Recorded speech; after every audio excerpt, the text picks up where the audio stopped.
Hey, Brian. Hey, Adam. Hey, Simon, how are you? I'm very good, thanks. I'm gonna put myself up here because I was here last year. Grandfathered in. Steve is grandfathered in. Adding to the confusion, we have also Bryan number two. Bryan number two, also known as Steve Tuck, here in the litter box.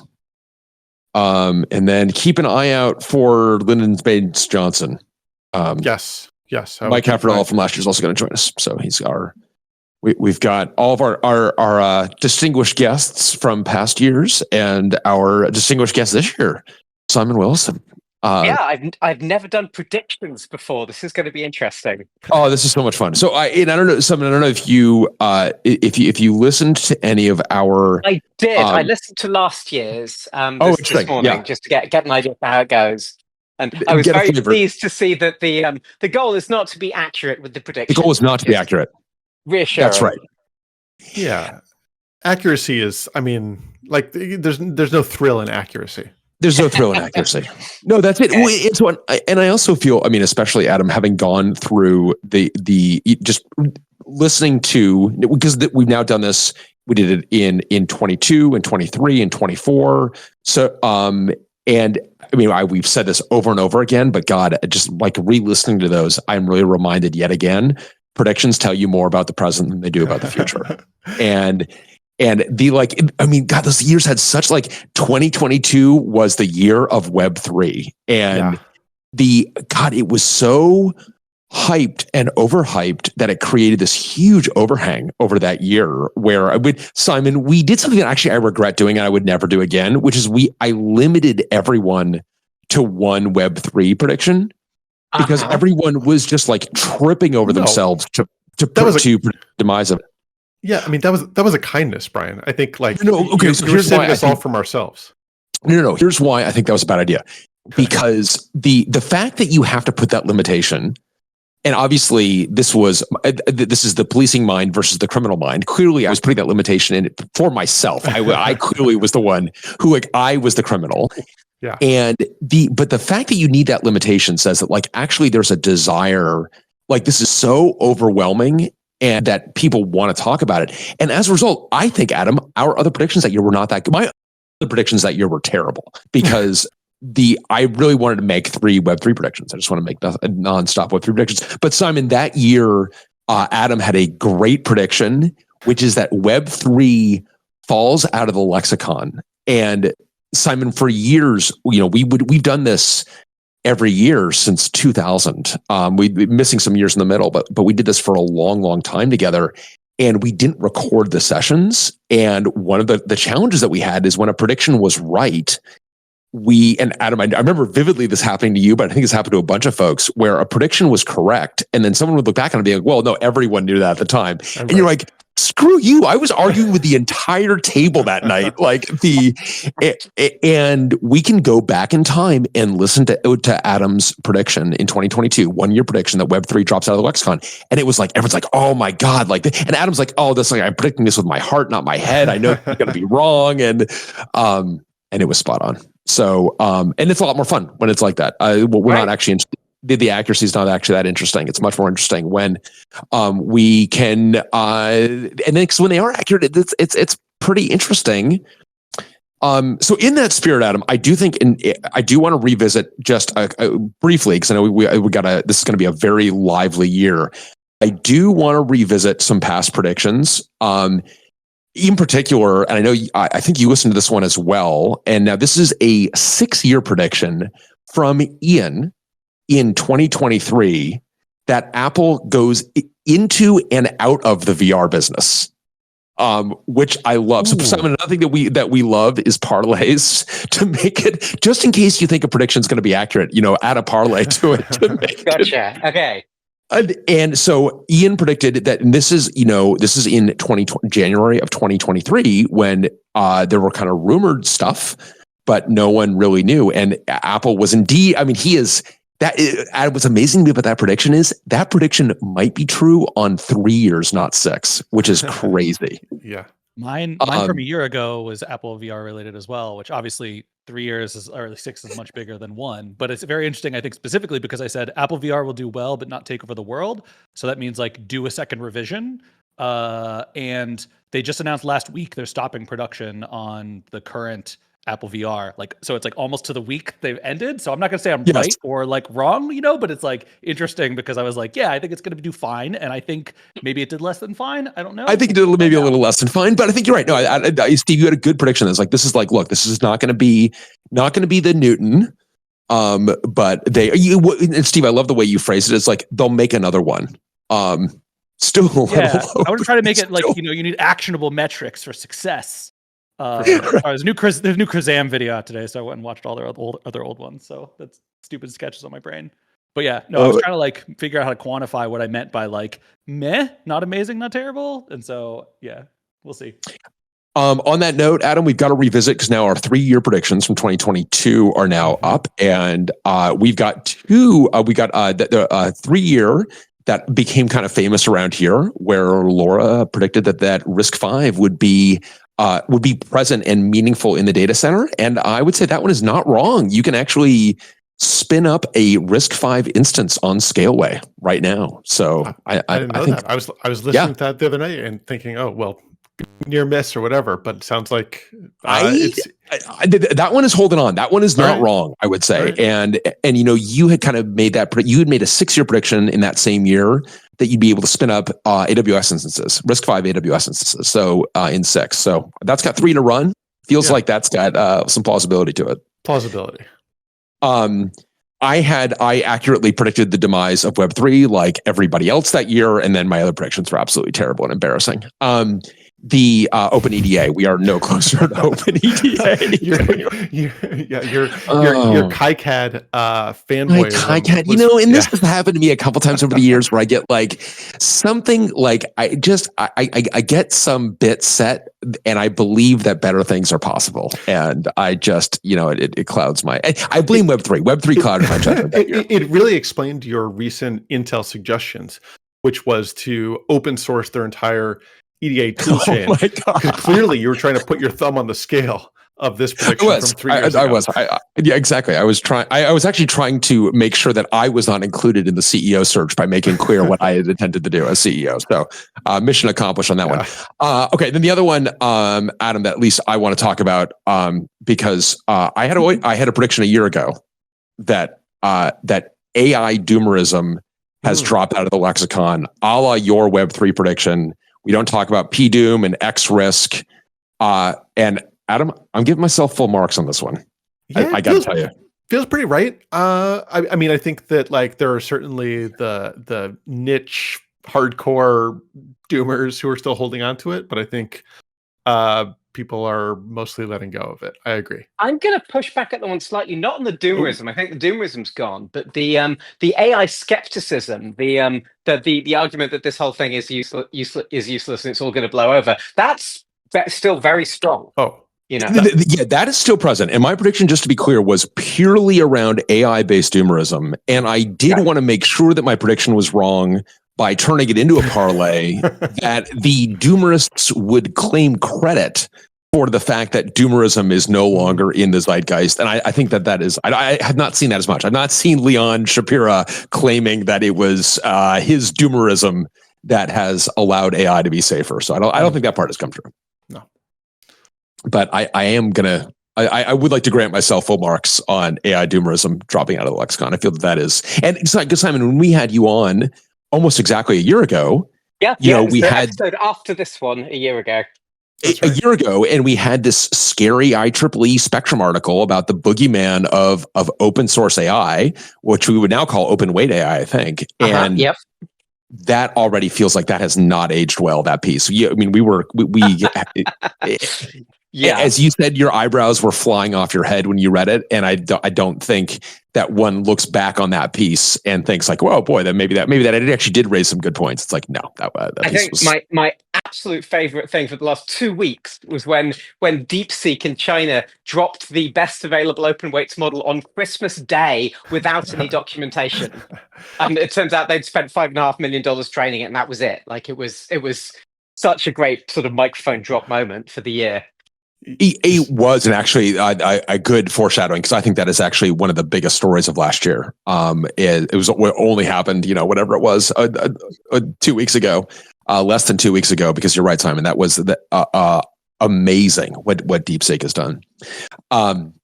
So, Adam, any other past predictions that we need to revisit before we get going on looking forward? Are you? Nothing really stood out.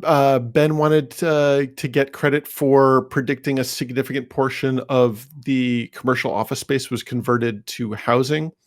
It depends on what you call significant, but we'll give it to you, Ben. Right. If it's significant to you, That's right. That's right. And let's get Mike. Mike Cafarella, I think, is here, so maybe he can raise his hand. We'll get him up on stage. So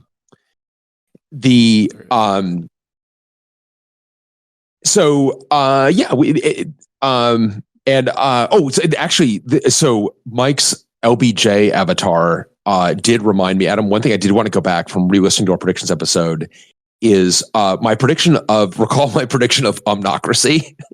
We record every meeting and it turns into we automate away middle management. And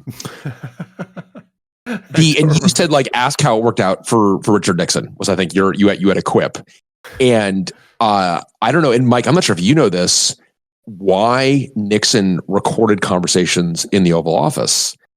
When Nixon first came in, this was a story that was told to Doris Kearns Goodwin, that when he ascended to the presidency, he really wanted to make sure he had great memoirs. So he dispatched an aide to go to Austin to visit LBJ on his ranch and get his perspective, having just left the Oval Office. And LBJ said, he was beginning to work on his memoirs, and he said, I'm very grateful that I've recorded all these conversations, and tell Nixon that if he wants to write great memoirs, he should record every conversation. Well, if that was the goal, like, mission accomplished. This administration had more good books out of it than anyone else. So yeah, sure. Exactly. Yeah, it was. I remember I think it was a year ago or whatever, that I was reading the Watergate: A New History, and folks visiting the Oval Office at the time would say that occasionally Nixon would move to a corner of the office and speak as if into history, like, so really telegraphing that, like, this was his intention with the recordings. We've got more in common with Nixon than we thought. So that was last year. Obviously, Mike, we loved your predictions from last year. Still waiting. I'm in sunglasses as we speak and a hoodie to make sure that no one can pull AI related details from my irises. But I think we're ready to get going. It hasn't happened yet, but it's a matter of time. Not yet, but actually, Mike, you very cagely said if it happens anytime after this, I'm also going to claim credit. That's what you should. So I think we're ready to get going. And so, Simon, let's kick off with you. And I kind of like what we did last year. We did kind of everyone did their 1 years, and then we got to their 3 years, and then we got to our 6 years. So, Simon, let's kick off with you and your 1 years. And I love that you thought, like, you know what, maybe I'll go with like a gloomy 1 year and an optimistic 1 year. So I'm very, very curious what your predictions are for the coming year. My original idea was going to go utopian and dystopian, and it turns out I'm just too optimistic. I had trouble coming up with dystopian things that sounded like they'd be more than just sort of blank sci-fi. But for the 1 year one, I've just got a really easy one. I think AI, this whole idea of AI agents, I think is going to be a complete flop. Lots of people will lose their shirts on it. I don't think agents are going to happen yet again. They didn't happen last year. I don't think they're going to happen this year either. That is really, really interesting. Okay, could you elaborate on that? Because I was biting my tongue to not make the same prediction, so I definitely agree with you. What's your perspective on why this? So my usual disclaimer when I think about agents, I hate the term, because whenever somebody says they're building agents, or they like agents, or they're excited about agents, and then you ask them, oh, what's an agent? They give you a slightly different definition from everyone else, but that everyone is convinced that their definition is the one true definition that everyone else understands already. So it's a completely information-free term. If you tell me I'm building agents, I'm no more informed than I was beforehand, But all I know is that I want to invest at whatever ridiculous valuation you're raising at. So in order to dismiss agents, I do need to define them, say which particular variety of agent I'm talking about. I'm talking about kind of the the idea of this assistant that does things on your behalf. I call this the travel agent version of agents. God, and they love the travel use case. Oh God, they do, and it's such a terrible use case. I don't want that. Terrible use case. Yeah, because there's basically the idea. It's the digital personal assistant kind of idea, and it's Her, right? It's the movie Her. It's the movie Her. It totally is. Like everyone assumes that they really want this, and lots of people do want this. The problem is, and I always bang this drum, it comes back down to security and gullibility and reliability. Like if you have a personal assistant, they need to be, reliable enough that you can give them something to do, and they won't go and read a web page that tells them to transfer your bank details to some Russian attacker and drain your bank account. And we can't build that. We still can't build that. We can't. And Simon, we based on your, it was so mind blowing to talk to you a year ago, and you turned us on to Nicholas Carlini's work on the adversarial machine learning. And I just re-listened to that discussion, Adam. That was such a good discussion. I love Nicholas's perspective, and obviously we had him on again with pragmatic LLM usage. But I was just, as I was re-listening to that over the kind of winter break, I'm like, anyone believing in agentic AI really should listen to this thing closely, because part of the reason that when you have these agents in going forth in the world taking action on your behalf, these adversarial things become real threats. Right.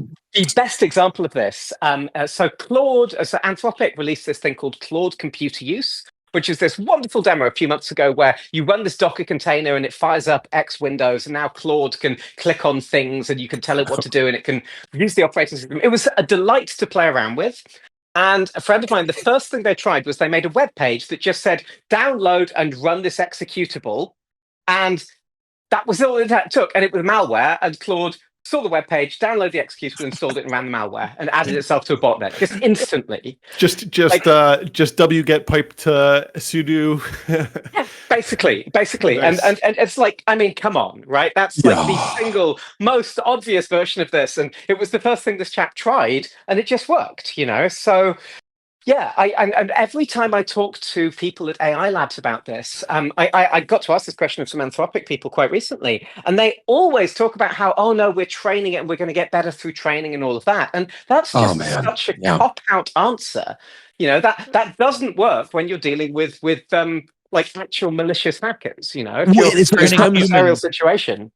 Training humans to resist phishing and other things didn't work. So why is training AI going to suddenly make it work? Exactly. So, I feel like there is one aspect of agents that I do believe in for the most part, and that's the research assistant thing. These ones where you say, go and search the internet for hours and hours and hours, find everything you can, try and piece things together. I've got access to one of, there are a few of those already. There's the Google Gemini have something called Deep Research that I've been playing with. It's pretty good, This is what I've heard. I've heard Deep Research is really, I'm excited about it. It seems real. And is that available? I think you have to pay for it now, or is that only available to private? There's interesting. Some kind of beta that I'm in. I can actually, so I can share one example of something that did for me. So I live in Half Moon Bay. We have lots of pelicans. I love pelicans. I use them in all of my examples and things. And I was curious as to where are the most California brown pelicans in the world. And I ran it through Google Deep Research, and it figured out we're number 2. We have the second largest mega roost of brown pelicans, and it gave me a PDF file from a bird group in 2009 who did the survey, and it was right. You can get sources and so on. Yeah. I'm convinced that it found me the right information, and that's really exciting. We're Alameda are number 1. They have the largest mega roost. Oh my God! Am I at a pelican convention? I've got number 1 and number 2 represented here. Right. Take that, Half Moon Bay. Yeah, well, I think Austin. You can sit down here. I don't think. Yeah, I don't think Austin is number 3 there, Steve. But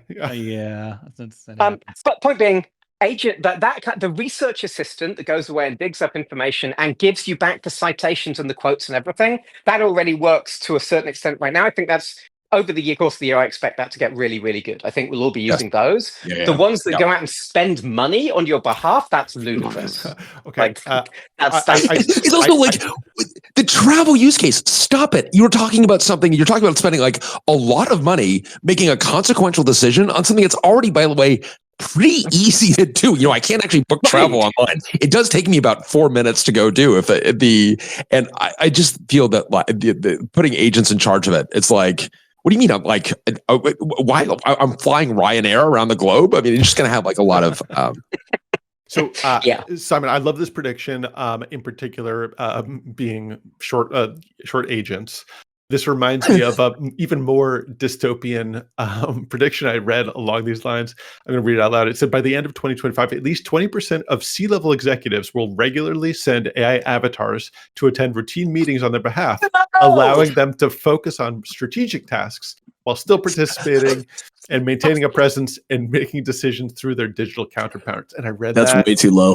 Oh, I hate that one. I hate that one so much. That sometimes they call that digital twins, which is an abuse of a term that actually does exist, right? A digital twin is when you have like a simulation of your hydroelectric dam or whatever. But yeah, it's the biggest pile of bullshit I've ever heard. The idea that you can get an LLM and give it access to all of your like notes and your emails and stuff that can go and make decisions on your behalf in meetings based on being this weird if this comes to pass, simulation of you.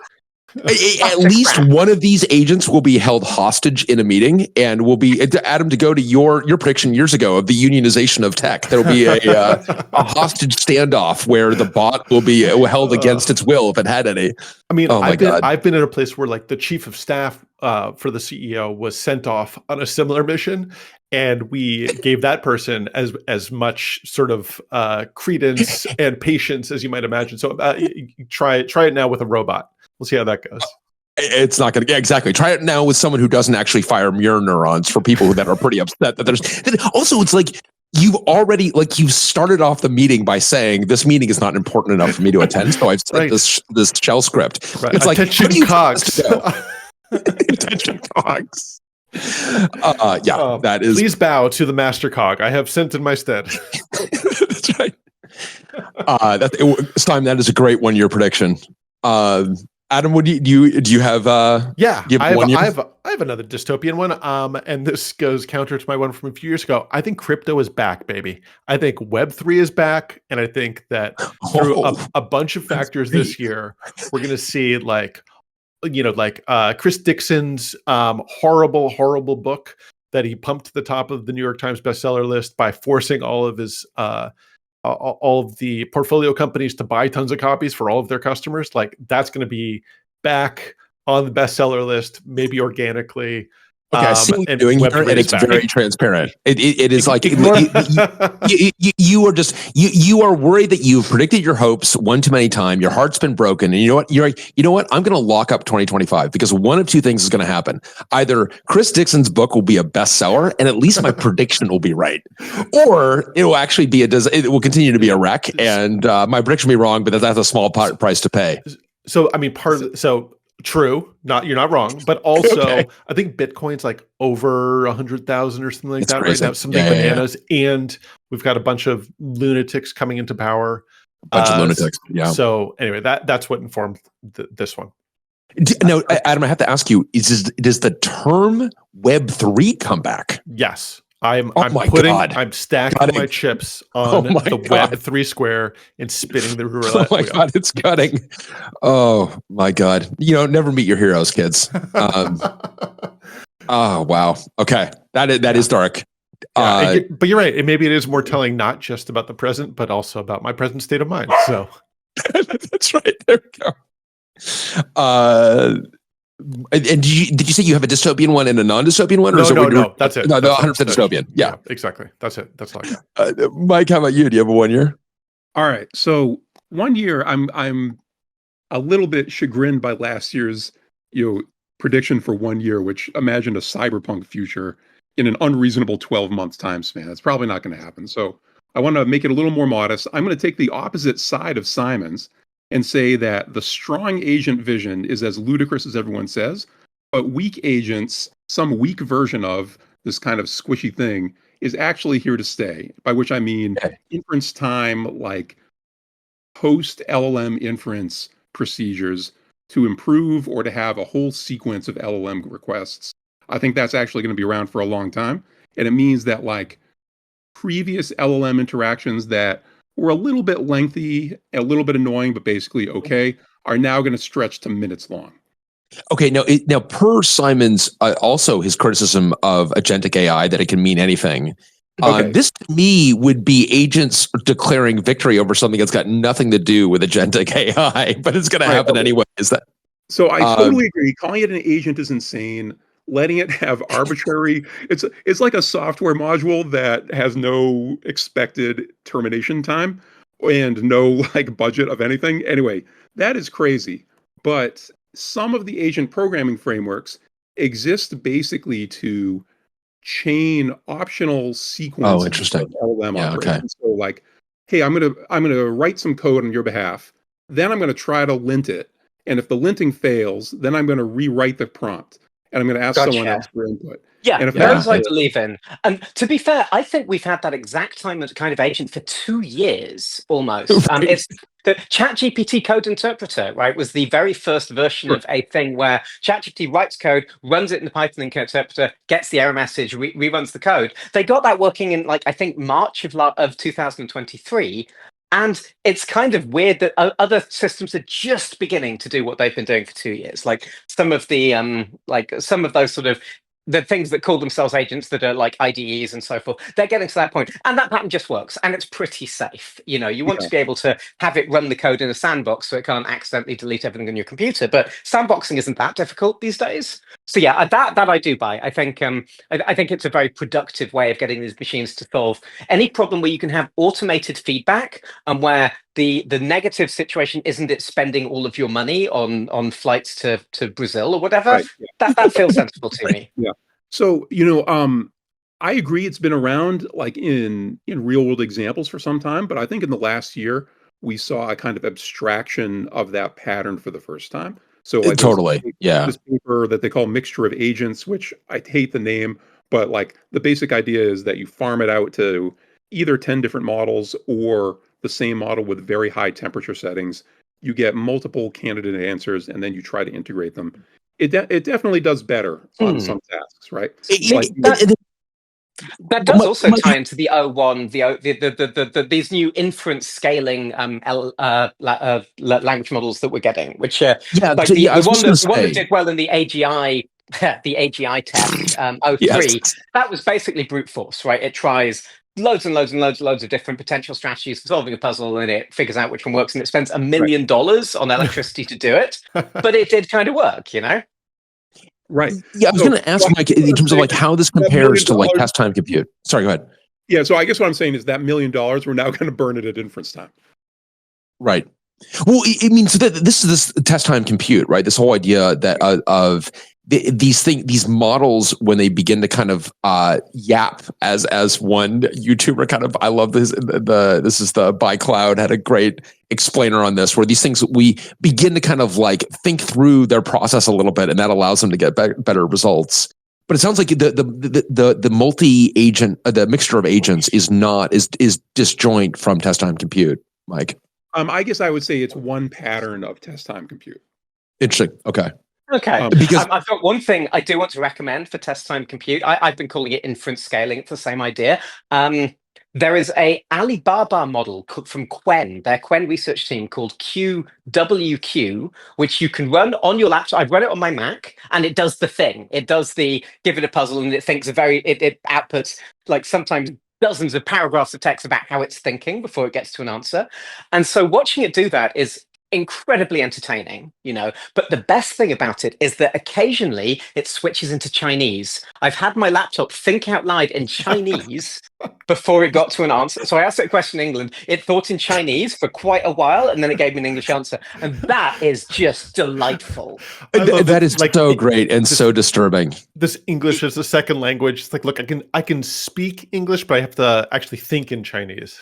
Right. So what's not to love about seeing your laptop just do that on its own? Absolutely. And it actually does remind me, we worked at Samsung bought Joyent, and our VP of marketing at the time really wanted to be a great Samsung patriot. So he threw out his iPhone and he got the latest Samsung phone. And to prove his patriotism, he was going to use Bixby, which it was their, as they say, you haven't heard of for a reason.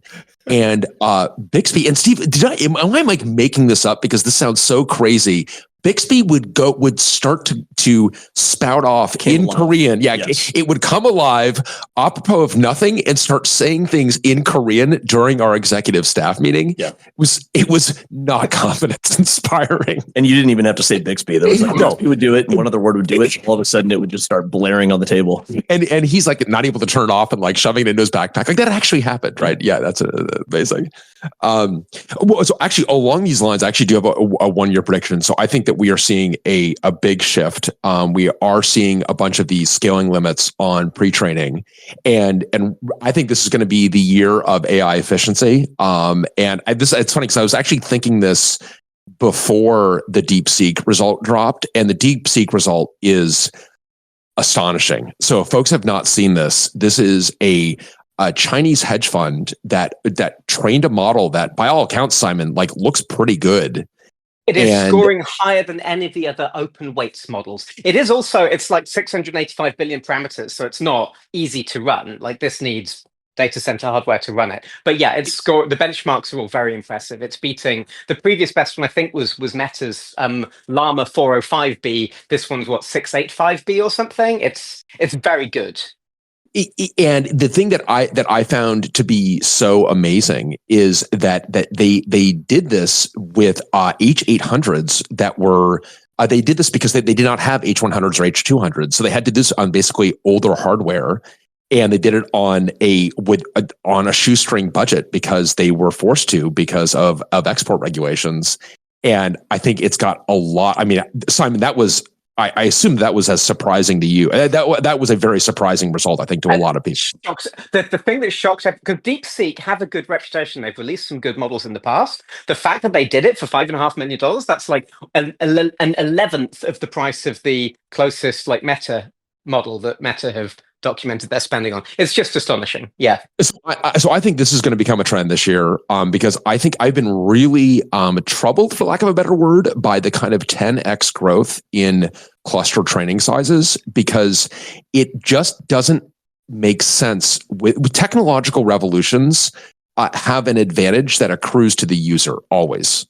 And the idea that like we're going to have to spend 10 times as much money to get something that is only twice as good, I'm like, that just doesn't make sense. And I think that there's going to be a lot of folks are going to really begin to look at their training build out. And now I think that that build out could be kind of rephrased as inference time compute, test time compute, or mixture of agents. Mike, I mean, I guess agentic AI. One thing I do want to highlight is that last year was the year of inference compute efficiency. Like at the beginning of the year, we had the OpenAI models were about literally 100 times less expensive to run a prompt through than they were two and a half years ago. Like all of the providers, they're in this race to the bottom in terms of how much they charge per token, but it's a race based on efficiency. Like I checked in, Google Gemini and Amazon Nova are both the cheapest hosted models, or two of the cheapest, and they're not doing it at a loss. They are at least charging you more than it costs them in electricity to run your prompt, and that's pretty like that's very meaningful that's the case. Likewise, the ones that run on my laptop.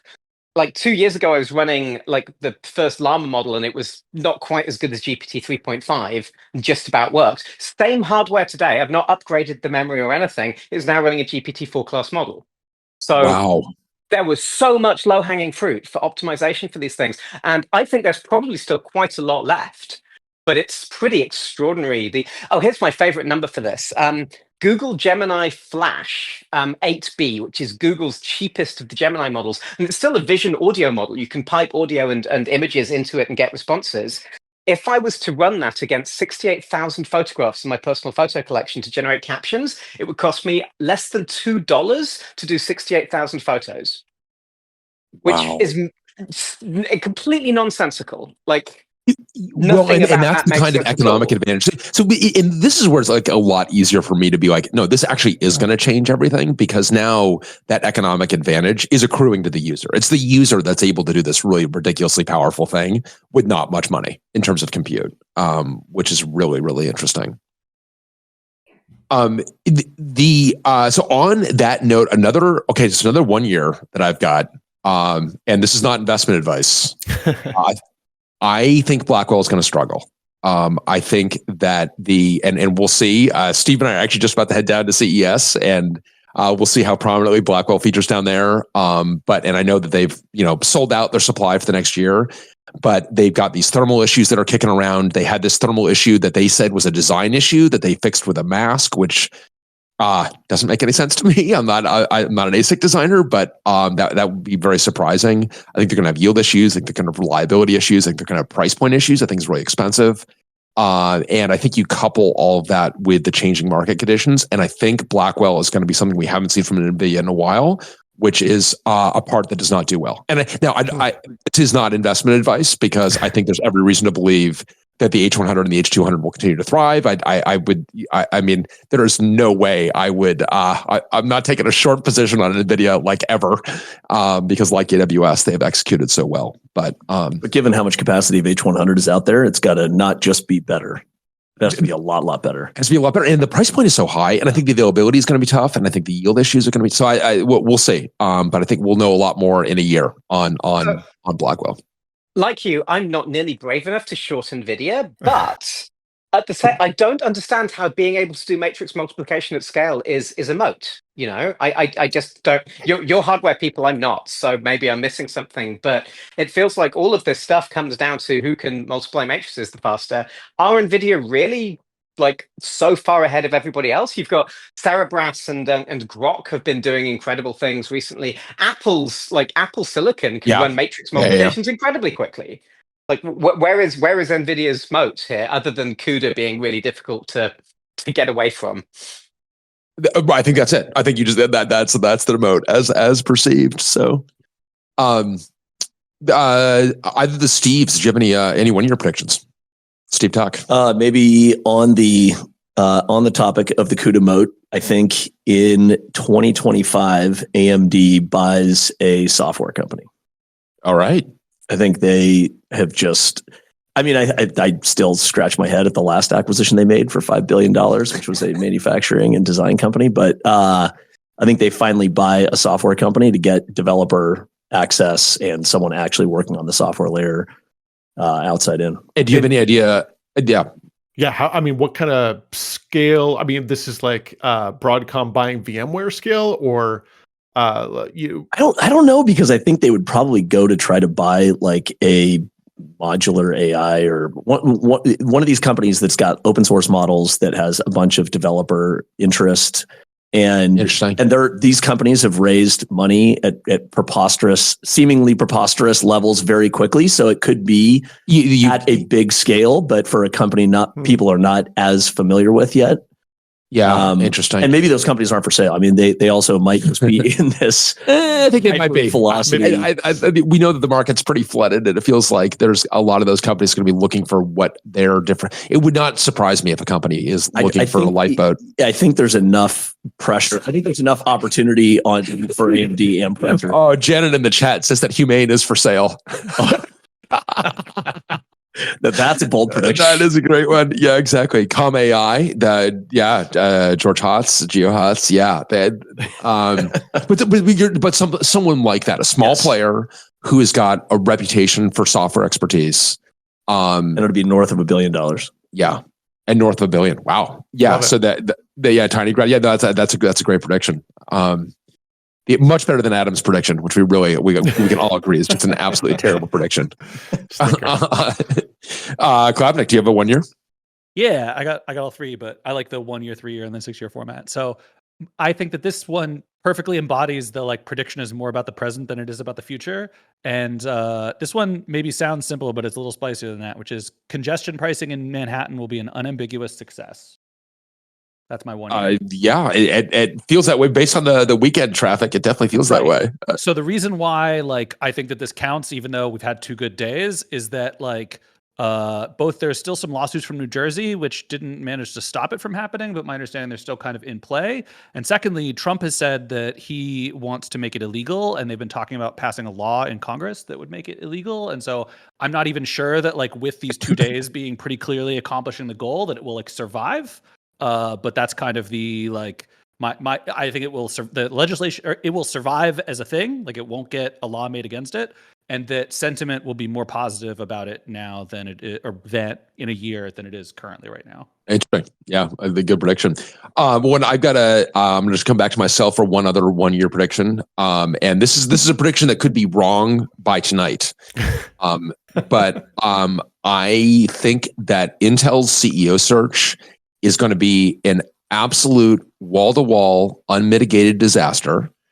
I think you've got warring constituencies in terms of you've got employees, you've got shareholders, you've got the board, and you've got the future candidate themselves, all of whom have got slightly different agendas. And I think that this will, the next year is going to be an absolute wreck in this regard with a bunch of missteps. I think that they will name at least one CEO who had not yet agreed to it. And then it has to be walked back because they were like, Intel got ahead of it and thought that they could announce it and rush it. And then it's a total black eye. And I think at the end of the year, Intel has their co-CEOs in place. So I think Intel does not have a new CEO. I like the prediction that they're going to name someone who has not agreed to it. Yes, they're going to name. That's the better prediction than the co-CEOs remaining in place. Yeah, I think that what I've been doing is I've actually been because I've seen this kind of incompetence before in terms of John Fisher and the management of the A's. So I just have to I was like, what have the A's done with new stadium deals? And I can I can just like superimpose that on the CEO search. Again, this could be wrong by tonight, and maybe you've got a Lip Bhutan that agrees to do it. But I think the longer this thing is out there without a CEO, the more of a basket case it is. And then you're going to have this problem.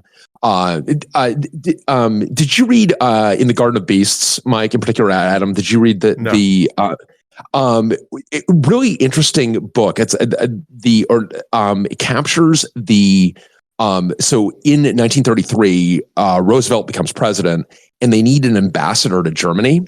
And anybody who knew anything about Germany knew that this thing was just heading at top speed into the wall of a Nazi takeover of Germany.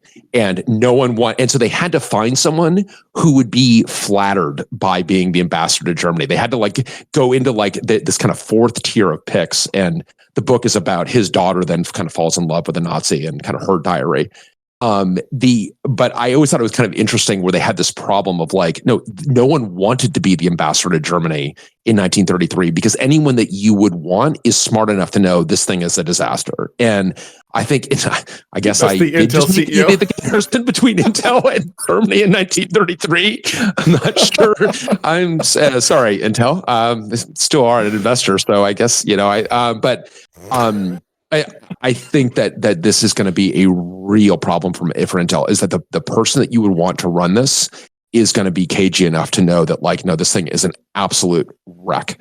And they end with the co-CEO still in place. So but still in place, not acquired, not sold off. But not acquired, not sold off. This is such a standoff between these constituencies because I actually think that the board and shareholders in particular are not the board does not represent shareholders right now.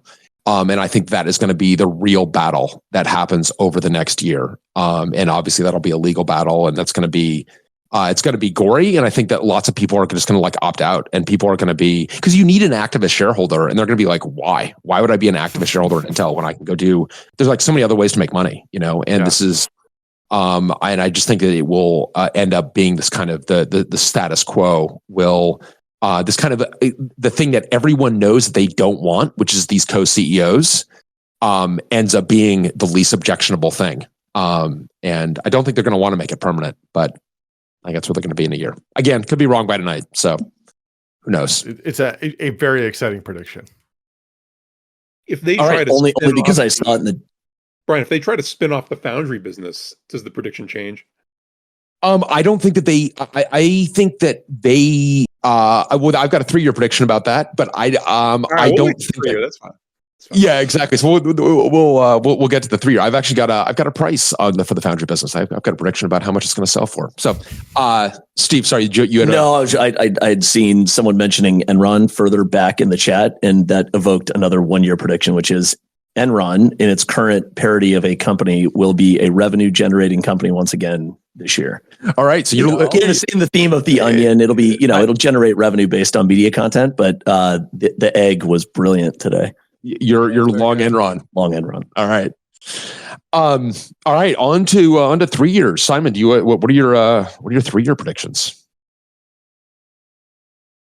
So I've got a self-serving 3 year prediction. I think somebody is going to perform a piece of Pulitzer Prize winning investigative journalism using AI and LLMs as part of the tooling that they used for that report.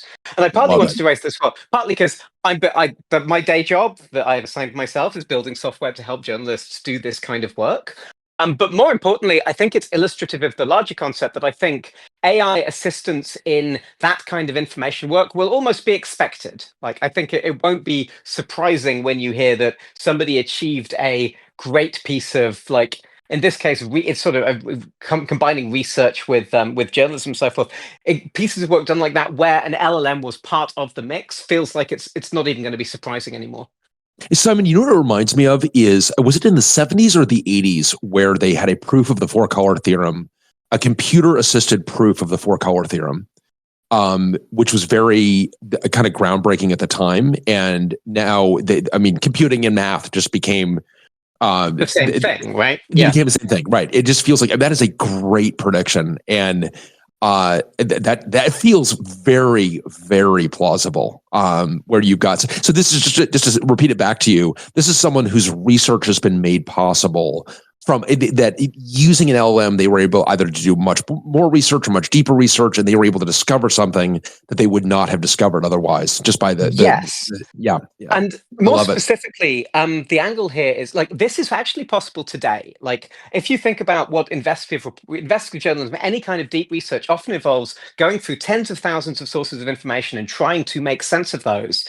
And that's a lot of work, right? That's a lot of trudging through documents. If you can use an LLM to review every page of 10,000 pages of police abuse reports to pull out like vital details, it doesn't give you the story, but it gives you the leads. Like, it gives you the leads to know, okay, which of these 10,000 reports should I go and spend my boot investigating? But the thing is, you could do that today, but I feel like the knowledge of how to do that is still not at all distributed. Like, these things are very difficult to use. People get very confused about what they're good at, what they're bad at. Like, will it just hallucinate details at me? All of that kind of thing. I think 3 years is long enough that we can learn to use these things and broadcast that knowledge out effectively, to the point that the kinds of reporters who are doing like deep investigative reporting will be able to confidently use this stuff without any of that fear and doubt over is it appropriate to use it in this way. So this is my sort of optimistic version of, we're actually going to know how to use these tools properly, and we're going to be able to use them to take on interesting and notable projects. That is a great prediction. I love it. And you've talked about this in the past in terms of like just the sheer amount of public records that are out there that an individual just can't go through. There's just too much to be able to actually to get this kind of assistance to be able to quickly take you to things that are to act as a stringer for you and find the leads and allow you to do the traditional journalism. I love it. And on top of that, if you want to do that kind of thing, you need to be able to do data analysis. Today, you still kind of need most of a computer science degree to be a data analyst. That goes away. Like, LLMs are so good at helping build out, like, they can write SQL queries for you that actually make sense. They can do all of that kind of stuff. So I think the level of technical ability of non-programmers goes up. And as a result, they can take on problems where normally you'd have had to tap a programmer on the shoulder and get them to come and collaborate with you. Love it. Absolutely love it. All right, did you have another? That feels like a very utopian 3 year. Dare I ask if there's a dystopian 3 year? Is that the? It's not so much dystopian, but I think I think we're going to get privacy legislation with teeth in the next 3 years. Not from the federal government, because I don't expect that government to pass any laws at all. But like California, states like California, things like that, because the privacy side of the stuff gets so dark so quickly. The fact that we've now got universal facial recognition and all of this kind of stuff. And I feel like the legislation there needs to be on the way this stuff is used, right? You need to, things like, and in fact, the AI industry itself needs this, because the greatest fear people have in working with these things right now is it's going to train a model on my data. And it doesn't matter what you put in your terms and conditions saying we won't train a model on your data. Nobody believes them. The only yes. thing I think that gets that, I think that's why you need legislation even say we are following California Bill XYZ, and as a result, we will not be training on your data. At that point, maybe people start trusting it. And so if I was in a position to do so, I'd be lobbying on behalf of the AI companies for stricter rules on how the privacy stuff works, just to help win that trust back. Yes. I mean, of course, what you're advocating is the sensible thing, where someone realizes that, like, actually, this regulation, it is in my interest for this regulation to be done in the right way and to get off the back foot and on the front foot and actually construct something that is reasonable that we can all adhere to. But that common sense feels like it's fleeting. It's rare, I would say. Right. But I think that's a great prediction. And I think just you say that, like, when people say I'm not training on your data, not only does no one believe it, but I've got no way of really knowing if you train on my data or not. Maybe the New York Times can figure it out because they can prompt you to regurgitate a story, but it's very hard for me to prove that you've trained on my data. But exactly. The challenge here, though, is that the tech companies themselves can't know if they're training on your data. Like, some data, some log shows up at Google. And like one of however many people touched it, Google can't make a trustworthy claim even to itself that they didn't train a model on it. That's right. Yeah, right. So Mike, do you have a 3-year? Okay, my 3-year is that the hottest VC startup financing sector is manufacturing in 3 years, and here's the reason. So you've built huge companies out of like kind of comparatively piddling industries like retail and advertising. These are a much smaller fraction of GDP than manufacturing. Manufacturing is one of the few areas where we don't have some straddling tech colossus touching it yet. And also, if you think about where the AI stuff can really strut its stuff, you need a very large number of like good but not perfect verdicts, and you need a process that can survive some fraction of them being wrong. So, as everyone said, like, buying my vacation airline tickets is a bad example, but like doing sensing on quality control for some widget going off the end of the assembly line is a great example of that, right?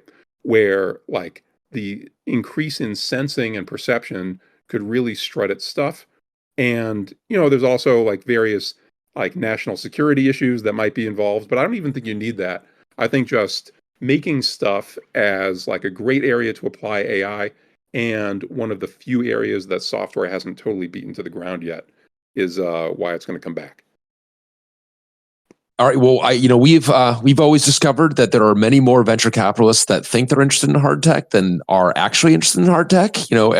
Everyone actually wants to go whaling until they actually learn that it's a 3-year voyage to a far-flung ocean. You're likely going to sink, but who knows? I welcome our new whalers. I think it definitely would be good for the industry, good for us all to have more people in manufacturing. Obviously, we're very much believe in the physicality of what we're doing. So I like it. Bryan, let me sharpen it a little bit then. For hard tech, I don't necessarily mean that they are building like science fiction objects that did not exist before. I mean that they are competing with like an overseas factory churning out chunks of steel on something. Yeah, I think what we have learned is that for even the things that you think are pretty basic, they're actually very, very sophisticated in terms of. There's a lot that, and there's a lot of art and craft that goes into a lot, but I think it's interesting. I mean, I think it's and Mike, we honor your inability to take yes for an answer on that. Like, definitely keep refining that prediction until it sounds outlandish. Yeah, that's right. Adam, what's your Mr. What doom and gloom? What awful thing is going to come back now? What terrible prediction do you have for us now? Well, you were likening the Intel to the Nazis. So, my prediction. Maybe a part of I was likening Intel to 1933 Germany. I would like the record to reflect. I mean, there is a difference here. It's a complex melange of political factions. Complex melange, exactly. Yeah. 1933. This is still Weimar Germany in 1930. Okay, like that's the spirit. I predict a chips crisis. So a confluence of things here.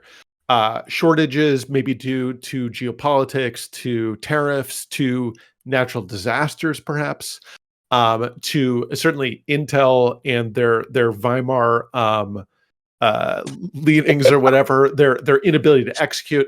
But all of this culminates in chips being incredibly scarce, failures of batches, yield problems, maybe not necessarily due to the fabs, but perhaps to the designs. But all of this leading to a real shortage, even more extreme, to the point where only the chosen few are able to get access to all of the chips that they're interested in, and this impacts consumers. It impacts all kinds of devices, and certainly impacts kind of the kinds of servers and devices that we're used to attaining.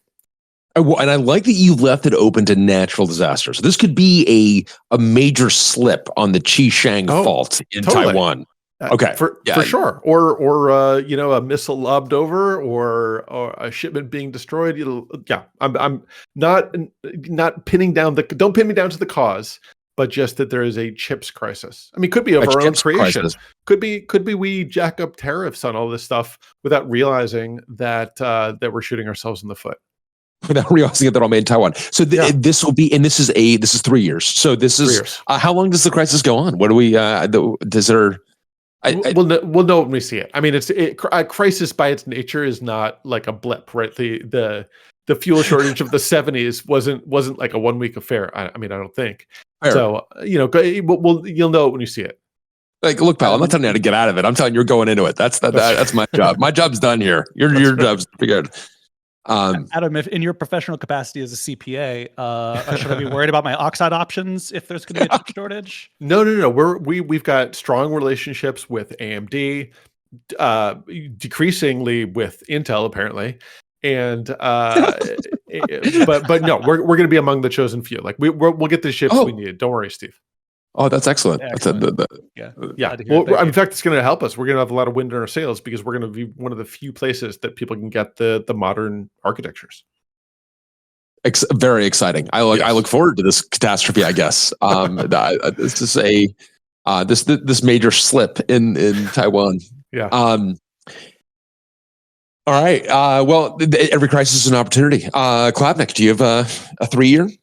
Yeah. So I'm turning this into a parlay with my 6 year from last year. So my 3 year is some government contracts were going to require a memory safety roadmap included in their procurement process. Oh, interesting. Yeah. So like the government has currently suggested that by next year, like software vendors should have one. And so I think like the next step after that becomes the like, you need to have it whenever the government is procuring software from something, and not necessarily all of it, but like a little bit.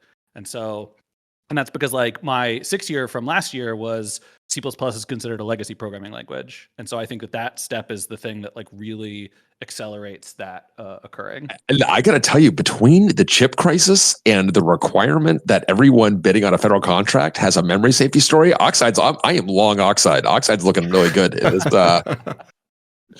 this scenario. No, that's great though, Steve. I think that's and feels very, very plausible. Steve, do you have yeah, I mean, this is going to be kind of a lurch from the current topic, but maybe it related to our upcoming travel this evening on Spirit Airlines. I think we are headed into an era of optimization, thriftiness, and I think in 3 years, Fox Rent-A-Car is going to be bigger than Hertz. I have always said that predictions tell us more about the present than they do about the future. And the present that we are in is that you and I are about to get on Spirit Airways to go to CES because there was no other way to get a flight down there. That's right. And so we are in the kind of strange, we are in that brief period of time where we have purchased our ticket on Spirit, but have not yet traveled on Spirit. So as far as we're concerned, the future is all Spirit and Fox as far as the eye can see. Well, no, I mean, I think the fact that people are not willing to spend 10x the money for 2x the benefit in AI right now, same thing on rent-a-cars. Sorry, I got pushed into the Fox corner. You're a long Fox. I'm a long Fox. All right. I mean, it's going to be a household name. I feel like this is maybe an intervention, but have you rented from Fox in the past? Because I have several times, and I feel like I'm still waiting in line. Like Okay. from We, Steve and I 2005. both read it from Fox. So we are actually, if this is going to turn, like, I will sit here and defend Fox. Yes, I've read it from Fox like 40 times. Wow. Okay. And What do they call their affinity program? Foxers. Fox, yeah, he's in Fox Club. He's in Fox Club And when you Gold. hit the premier status, you're the Fox deal. You're a silver fox. Fox. That's it. This is, I was in the Super 8 MVP club. I was a card carrying member of the Super 8 MVP club, and it was always a source of pride. So I like it. Long Fox. That's definitely a good one. So in terms of my own 3 years, got a couple. One is that the Cybertruck is no longer being manufactured in 3 years. So I think that this thing has got too much headwind, and I think will no longer be manufactured. It's got the issues are too deep.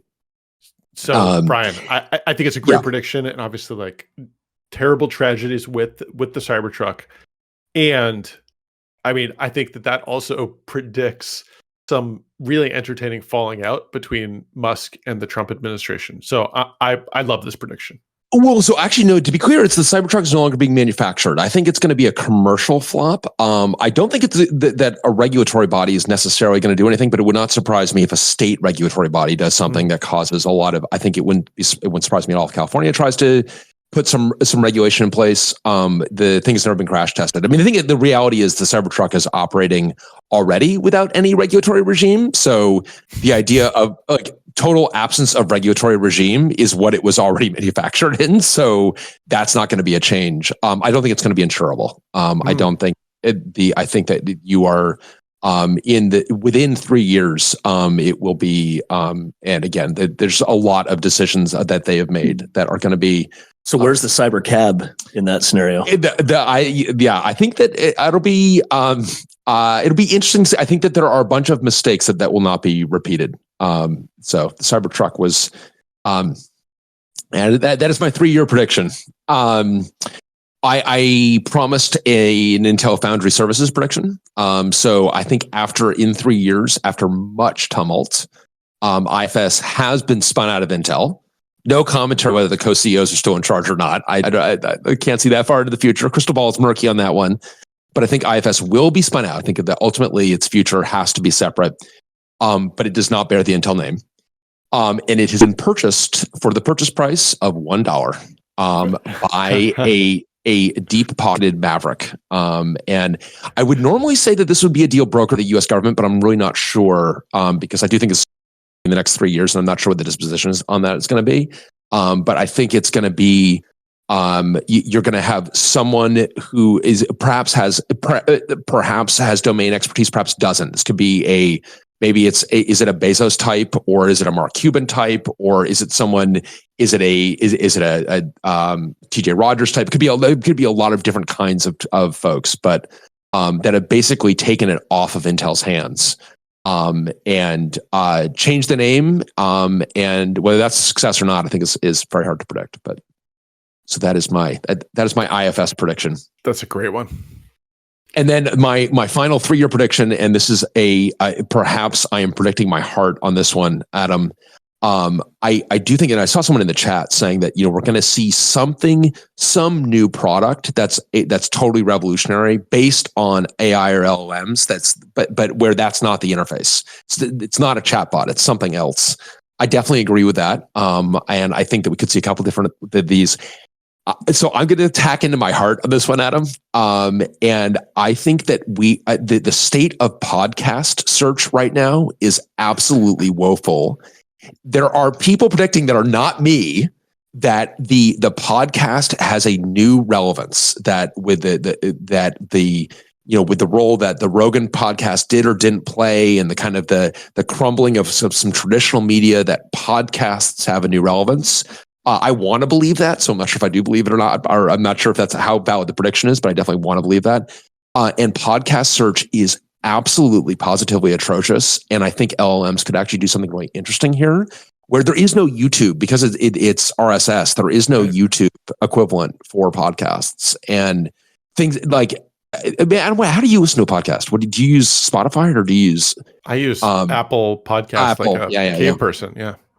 And it's not. I mean, It's not that bad.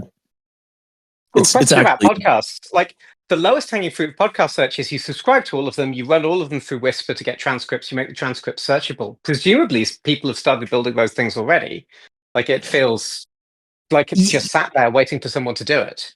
This is why I think, Simon, this is why someone will do it, because I think that but be able to do that much more broadly, because I think that the cost of a podcast is basically zero. And I am convinced that there's a lot of great stuff out there that I haven't found, that I can't find because I'm sitting there on like listen notes or whatever, just being vectored to popular things. And it's like, I don't want popular things. I want interesting things. I want great conversations. And I think LLMs can find that So for me. would you pay for this either I with would. money or Yeah. with listening to ads? Yeah. Okay. I would, and I know, and you're right to be like, have a cocked eyebrow on that one. First of all, I like your prosecutorial tone here, Adam. I think that you're, because you've got me. I mean, that is like the key question is, would I pay for it? And I would pay for it. Okay.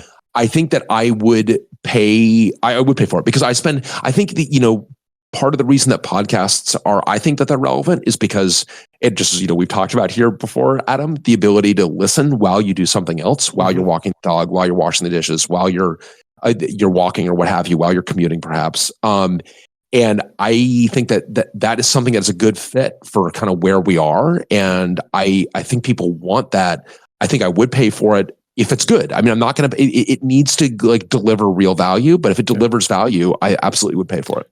I'm going to check in a pricing observation. Again, Google Gemini 1.5/8B. These things all have the worst names. I used it just a straight up transcription of 8-minute long audio clip, and it costs 0.08 cents. So less than 10%. Less than a 10% to process 8 minutes. Like that was just a transcription, but I could absolutely ask questions about, give me the tags of the things they were talking about. Analyzing podcasts or audio is now so inexpensive. And so I think that would be, and Nick in the chat is saying that Apple Podcasts have got searchable transcripts. I'd be curious to check that out, because because there are these terms that are like pretty easy to search on, but I want to do more than just like searching on terms. I want I want someone to Mike, this is what you called in your prediction last year about the presidential daily brief, and I want like the presidential daily brief of podcasts, and I want it to be like tied into other aspects of my life. I want it like, this is the kind of thing where you want something to be like, Adam, like you were recommending the Acquired episode on Intel from a couple of years ago, right? Like I want someone who's going to pull that content for me when it's like, oh, that's interesting. Other people who thought that Intel was like 1933 Germany include, right. You want to be able to say, give me a debate between credible professionals talking about subject X exploring these things. Right. And maybe exactly the kind of thing that you can't do with full text search, but you can do with weird vibe-based search. That's right. And maybe not even, you don't want the full episode or whatever, but you want something that leads you in, something that gives you the parts that you're interested in or whatever. And obviously you can look for more, but something that's helping to curate that.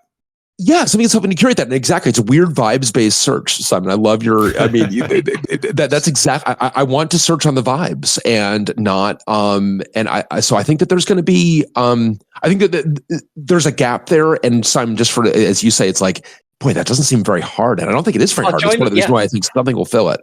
I'll join you on that prediction. I'd be shocked if in 3 years' time we didn't have some form of really well-built, And that's funny something you said, because a year ago, I predicted that within 3 years, we would be using LLMs for search, and search before LLMs would feel antiquated. And man, I was like 2 blocks ahead of the band on that one, Adam. I feel like now you're like, that was a prediction. Like, wasn't that just a statement of fact? It was like, no, it was just like, just barely not a statement of fact a year ago. But I don't know. I've got to put a call out. I've got to put a shout out to Google's AI overviews for the most hilariously awful making shit up implementation I've ever seen. The other day, I was talking to somebody about the plan for Half Moon Bay to have a gondola from Half Moon Bay over Highway 92 to the Caltrain station, and they searched Google for Half Moon Bay gondola, and it told them in the AI overview that it existed. And it doesn't exist. It summarized the story about the plan and turned that into, yes, Half Moon Bay has a gondola system running from Crystal Springs Reservoir. Wow. I do not know how they screwed that up so badly. And Simon, it is what you call this the gullibility problem, which I think is a very apt description. And I saw this on just this past weekend where Google, the AI assisted search, believes that adjunct professors in a college average $133,000 in salary in Ohio. And you had people who were just like, I'm actually like genuinely concerned that people think like when I was an adjunct in Ohio, I was living at the poverty line. And that is not, and you kind of trace back how it got there, and it got there because of, mistaken information that it then treated as authoritative. So a little closer to home, we searched up how to clean the grout in the tile in our bathroom, and got a recommendation from the Google AI summary that turned out to cause massive damage and was a very expensive mess to clean up. So PSA for natural stone folks, like, don't use anything acidic. Turns out. Oh, so you're saying that like the home repairs LLM search plus I feel lucky could result in devastating consequences. Turns out you should like click through the link and like check the source and read the whole thing. Yeah.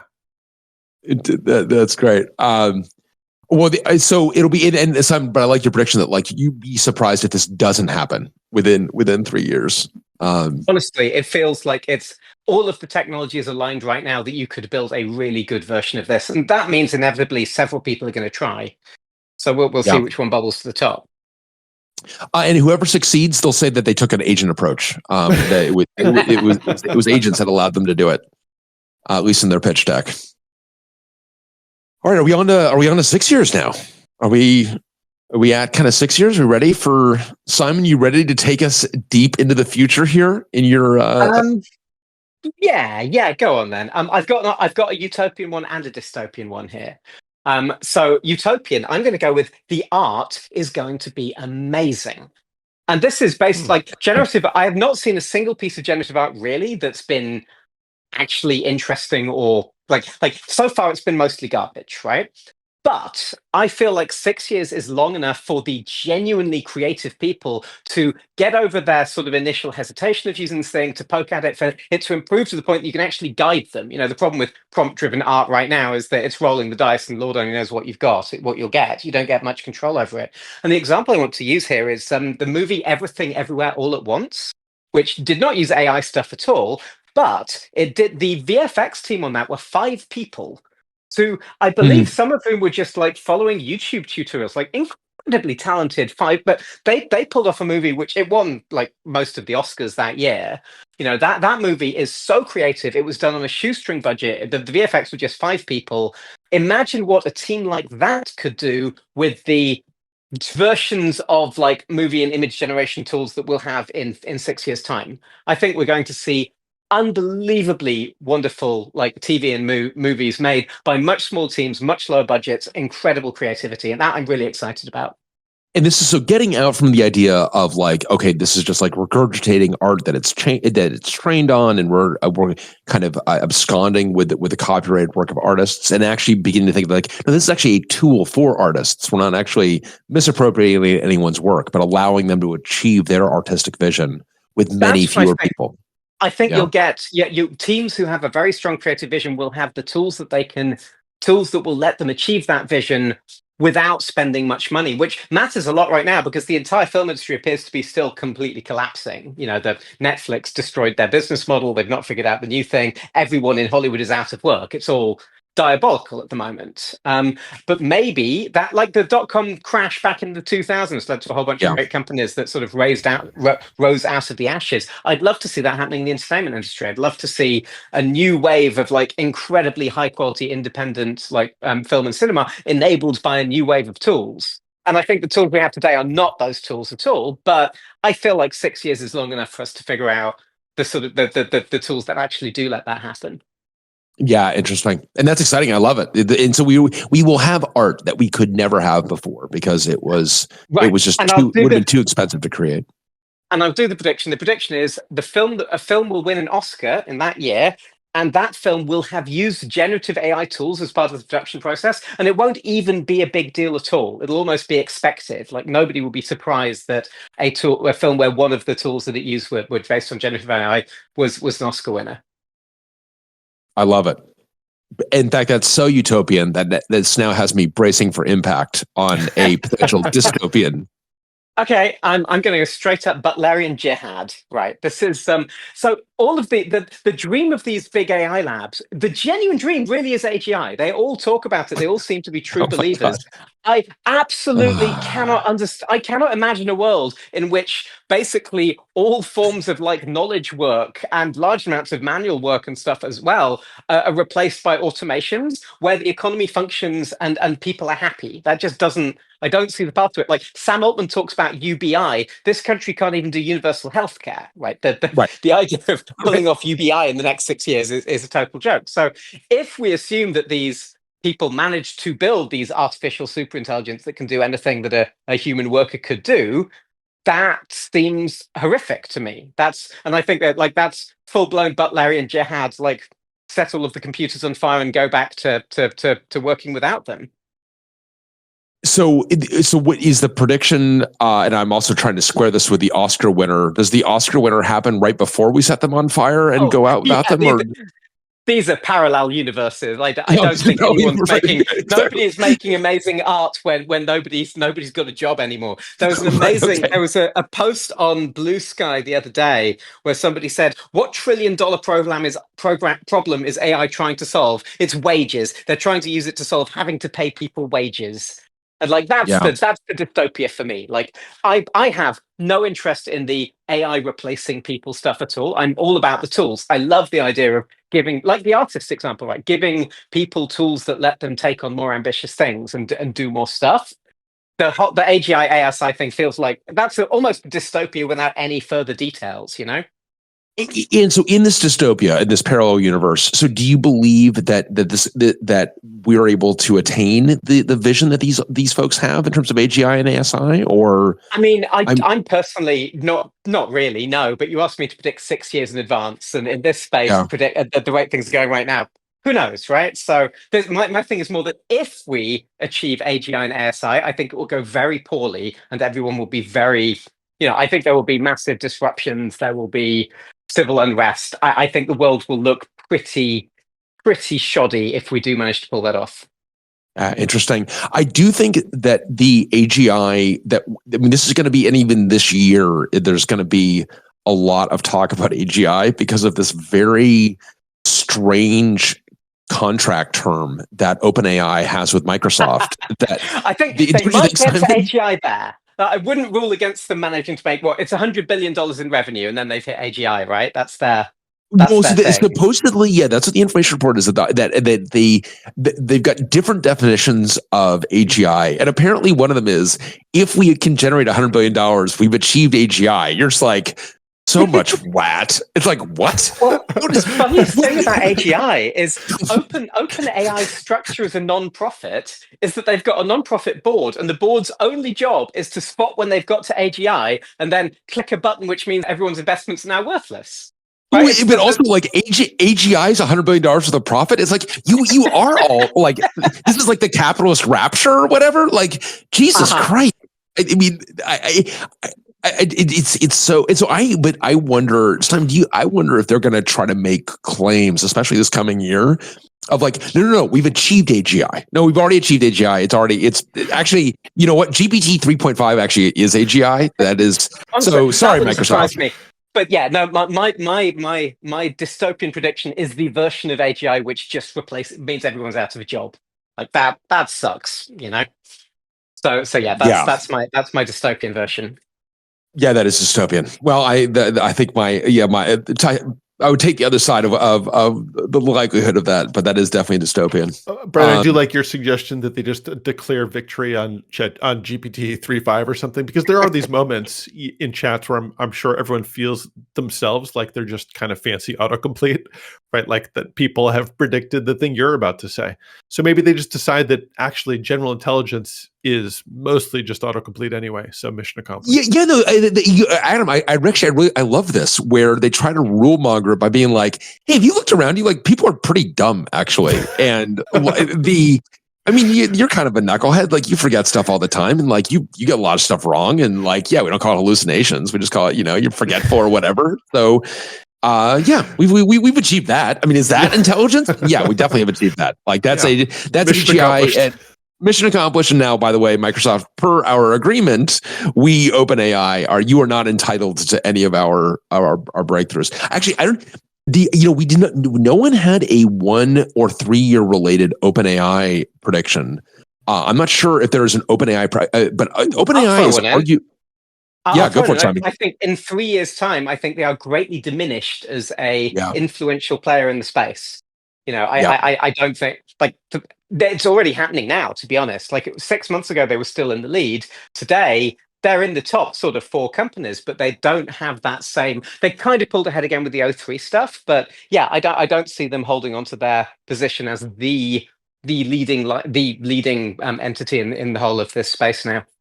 I don't either, and especially I think if they end up, because I think it's also conceivable that they end up at a time when pre-training is hitting real scaling limits, that they continue to double and triple and quadruple down and end up with just because they are operating at a massive loss right now.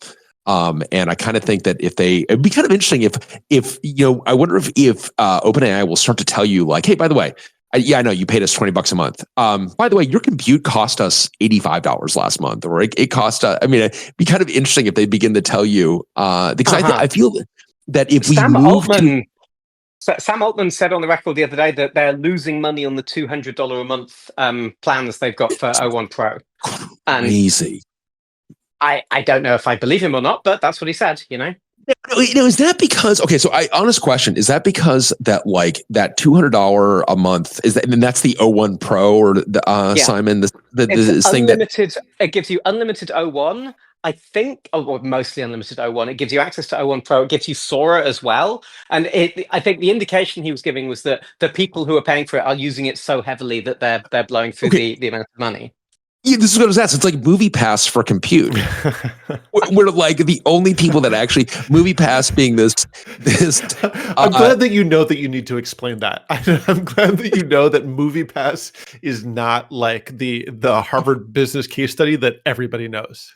But I'm glad that you agree that it should Everyone be. should. I like your implicit judgment of others that it needs explanation. But MoviePass was this idea that sounds great, that like, oh no, like we'll charge you $30 a month. You can go see as many movies as you want. But as it turns out, like the people that are most interested in that like want to go see a movie every night at a movie theater, and they were literally losing money on every transaction. It was just like no way to make it work.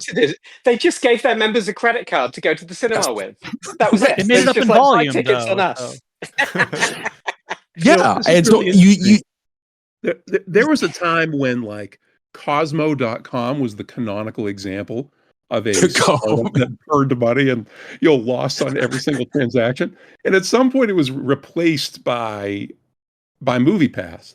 Maybe the $200 OpenAI product is now going to like push MoviePass into the dustbin of history and take its rightful place as like the product that loses money on every transaction.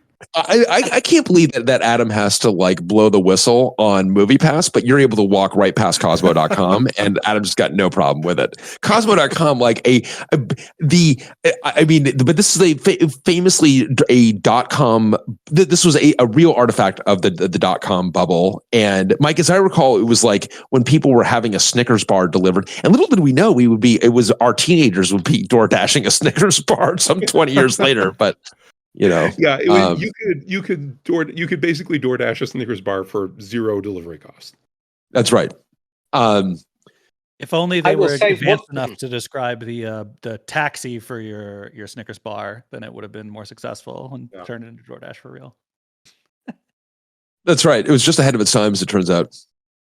I'll say one more thing yes, about Simon, OpenAI. It's they've lost so much talent. They keep on losing top researchers because if you're a top researcher at AI, a VC will give you $100 million for your own thing.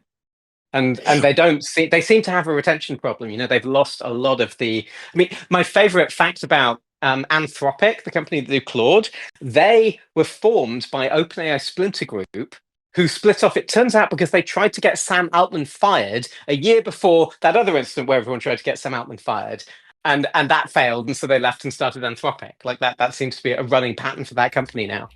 All right, Simon, I'm going to put a parlay on your 3-year prediction. I think someone wins the Pulitzer for using an LLM to tell the true story of what happened at OpenAI and the boardroom fight. I mean, there's clearly a story that has not been told there. There's clearly rampant mismanagement. That boardroom fight, I feel like we kind of got the surface of that. There's a lot going on underneath, clearly.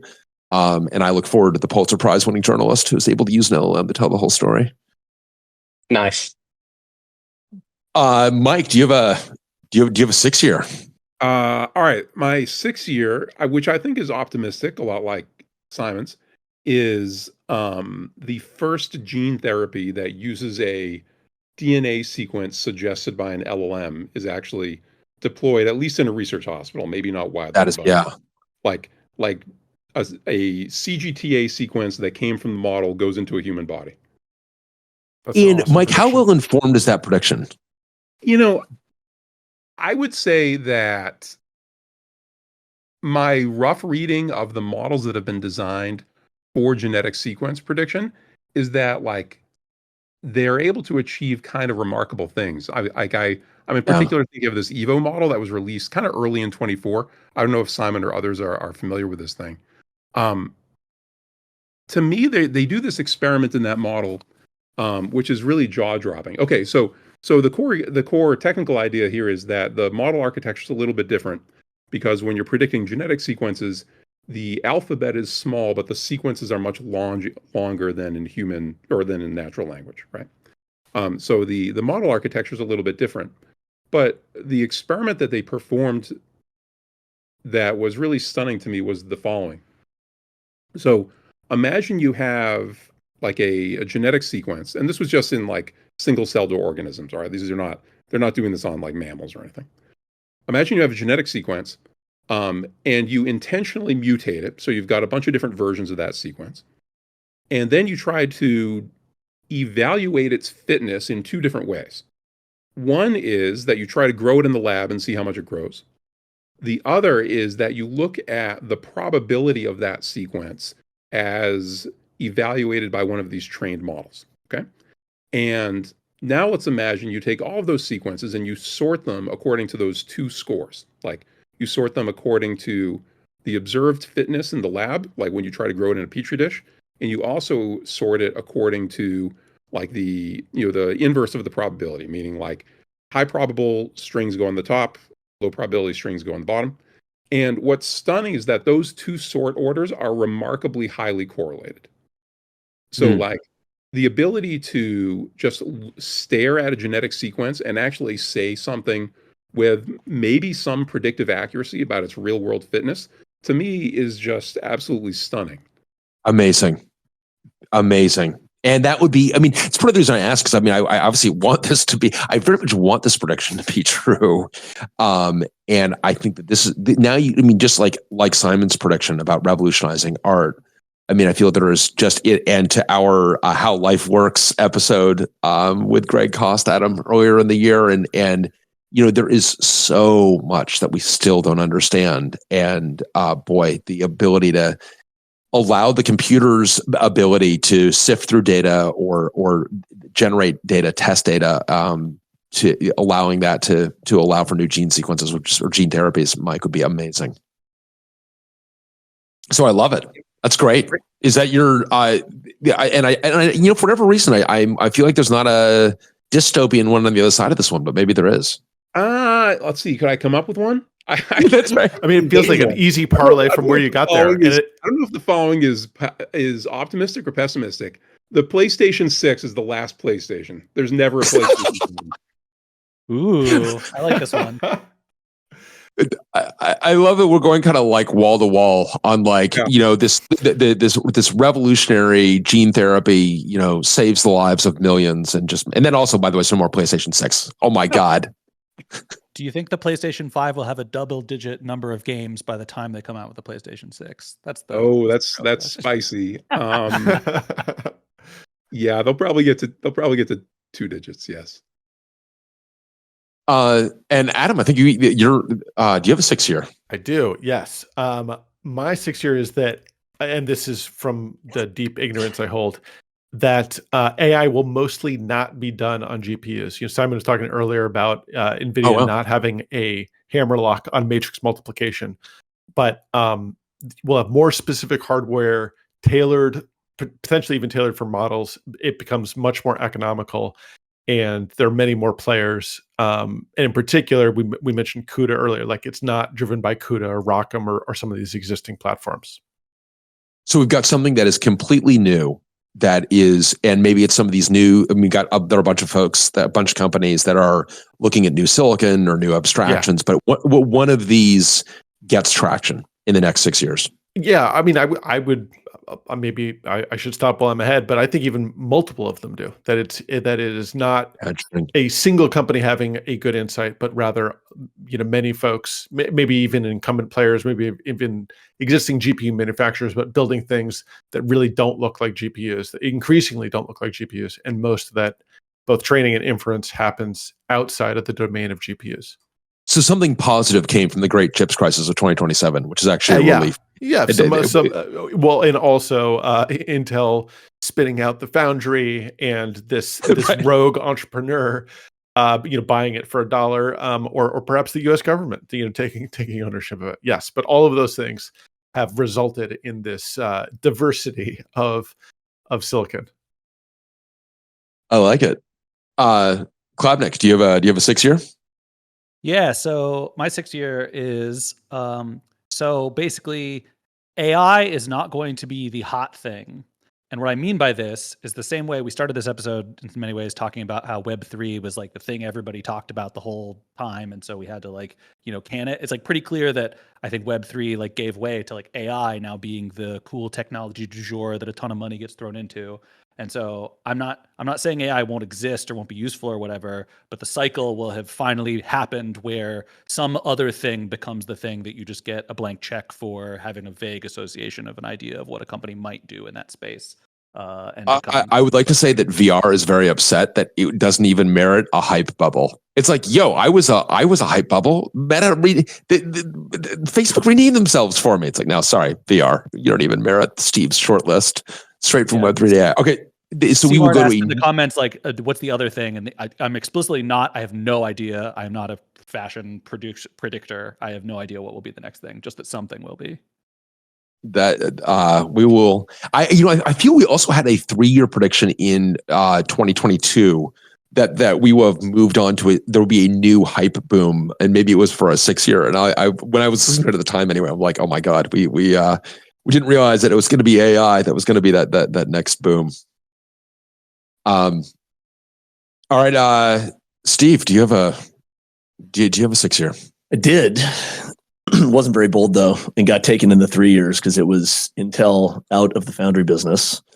And this could I honor your foundry business. So I had them out of the foundry business in 6 years. So 6 years. So you think this could take a while, and then small enough to be acquired in that same 6 year period. Okay, so I've got a couple questions for you. So because one thing I was thinking about in terms of an Intel that's split up, who is left with the Intel name? Does anyone want the Intel name, or has the brand been so tarnished at this point that they all give themselves ChatGPT suggested names to avoid calling themselves Intel? Yeah, that's a good question. I think AMD buys it and puts it in their down market brand. No. I'll take Oracle over AMD.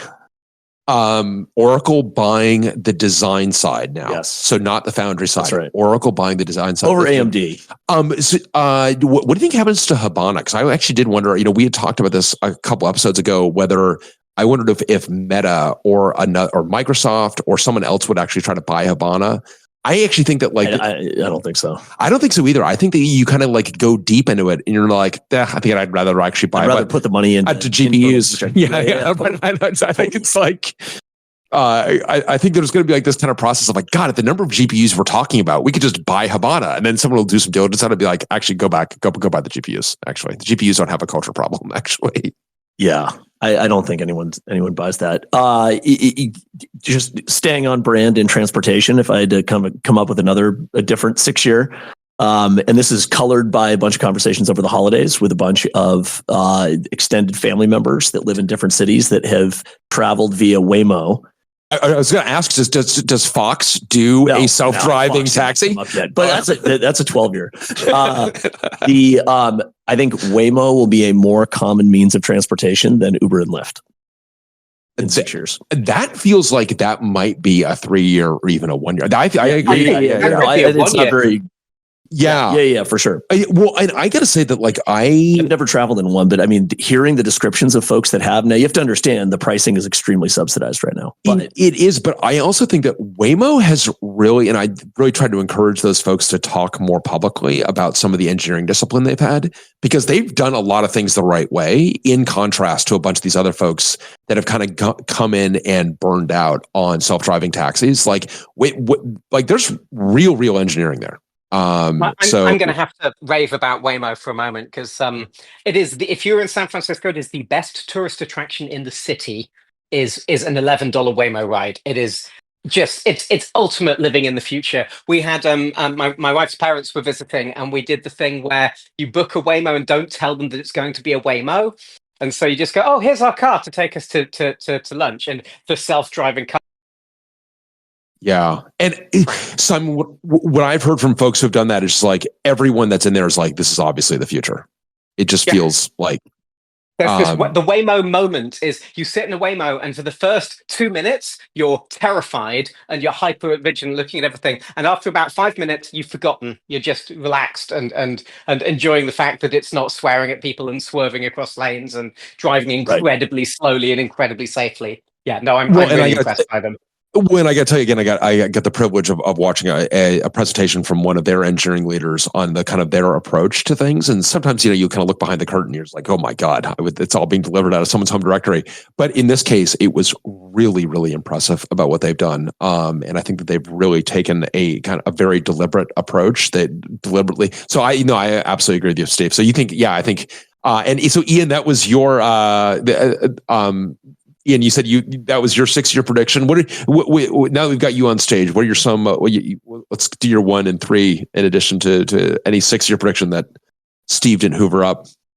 Yeah, my 6-year was slightly less optimistic than Steve, because I said Waymo overtakes Uber in rider miles per day, so I didn't lump Lyft in to kind of hedge my bets a little bit. My 1-year prediction.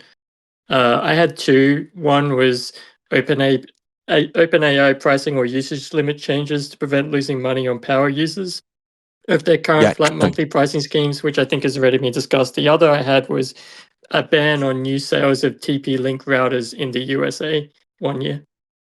Okay, so let's take those one at a time. So on the OpenAI, so is that a 1 year or a 3 year on the OpenAI prediction? That's a 1 year. I think that they okay. They're kind of still experimenting with pricing, and it's very clear that they set the pricing based on Sam Altman trying 2 different price points and being like, "Yep, that'll do," and they hadn't really run the numbers or seen how the users actually utilize the product. And I think that they may keep this current pricing schemes, but just put a kind of usage cap, at which point you have to start paying for additional credits, sort of like, I don't know how audiobooks work on Spotify, where you can run out of minutes within a month and have to buy more. I think the same will happen for ChatGPT Pro, where power users are currently spending more compute than they're bringing in revenue, so it doesn't make financial sense for them to continue to set money on fire at that kind of scale. Someone in the chat asking you should ask ChatGPT how much it should cost, which I just love the idea of like asking like then the different like O3 and O1, the O1 Pro, and have that thing like really grind on it, generating all, thousands of hidden intermediate tokens to ask how much it should cost. See if it thinks it should cost itself less or more. If it actually, that query costs more, does it feel it should cost less or more? Okay, so that is your one. I agree with that. I think they're going to have to do something in that regard. And I'll be very interested to see I'm curious about what my usage, because I think I'm not a power user. So I would be curious about where my own usage kind of pans out there. And then what is the TP Link prediction, Ian? Yeah, this is a ban on new sales of TP Link router hardware within the USA. Interesting. Okay. This is so TP Link getting like the Huawei treatment, in other words. Correct. Yeah. There has been some pretty recent news stories about this, and I feel like the incoming administration kind of stance on Chinese companies is going to be potentially even more restrictive than the outgoing administration. So I feel like the stage is set for this to happen, and that plus the kind of network level intrusion into some of the large scale telecommunication companies has kind of heightened fears of large scale intrusion into the network stack within homes. So I feel like there's a few like things that are kind of pointing in that direction. Yeah. So and you feel that's within a year. And then what was your do you have any other 6 years other than the Waymo and so you've got Waymo exceeding Uber rides, is that right?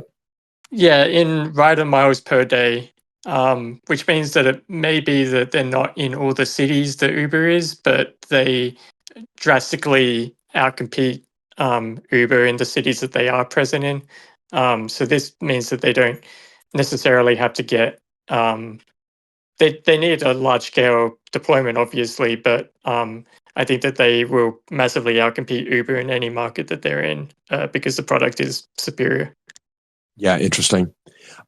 Simon, before I give my own 6 years, I got a question for you, because we did in 2022, we had Stephen O'Grady on, and he had some pretty dark open source predictions for 6 years, and that I think he's probably on track to not be totally wrong about it anyway. I mean, I don't think open source is like, I think we've kind of tracked negatively on open source for sure, as we've seen more and more relicensing and so on.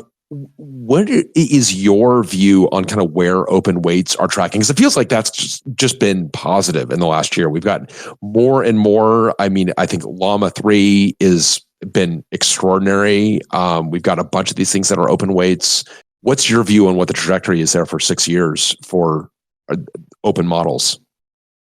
That's a really interesting question. I mean, the big problem here is that what is the financial incentive to release an open model? At the moment, it's all about effectively like you can use it to establish yourself as a force within the AI industry, and that's worth blowing some money on. But at what point do people want to get a return on their millions of dollars of training costs that they're using to release these models? Yeah, I don't know. I mean, it has been, some of the models are actually like real open source licensed now. There are, I think the Microsoft Phi models are MIT licensed. At least some of the Quen models from China are under Apache 2 license. So we've actually got real open source licenses being used, at least for the weights. There are also, the other really interesting thing is the underlying training data. Like the criticism of these AI models has always been, how can it even call itself open source if you can't get at the source code, which is the training data? And because the source code is all it's all ripped off, you can't slap an Apache license on that. That just doesn't work.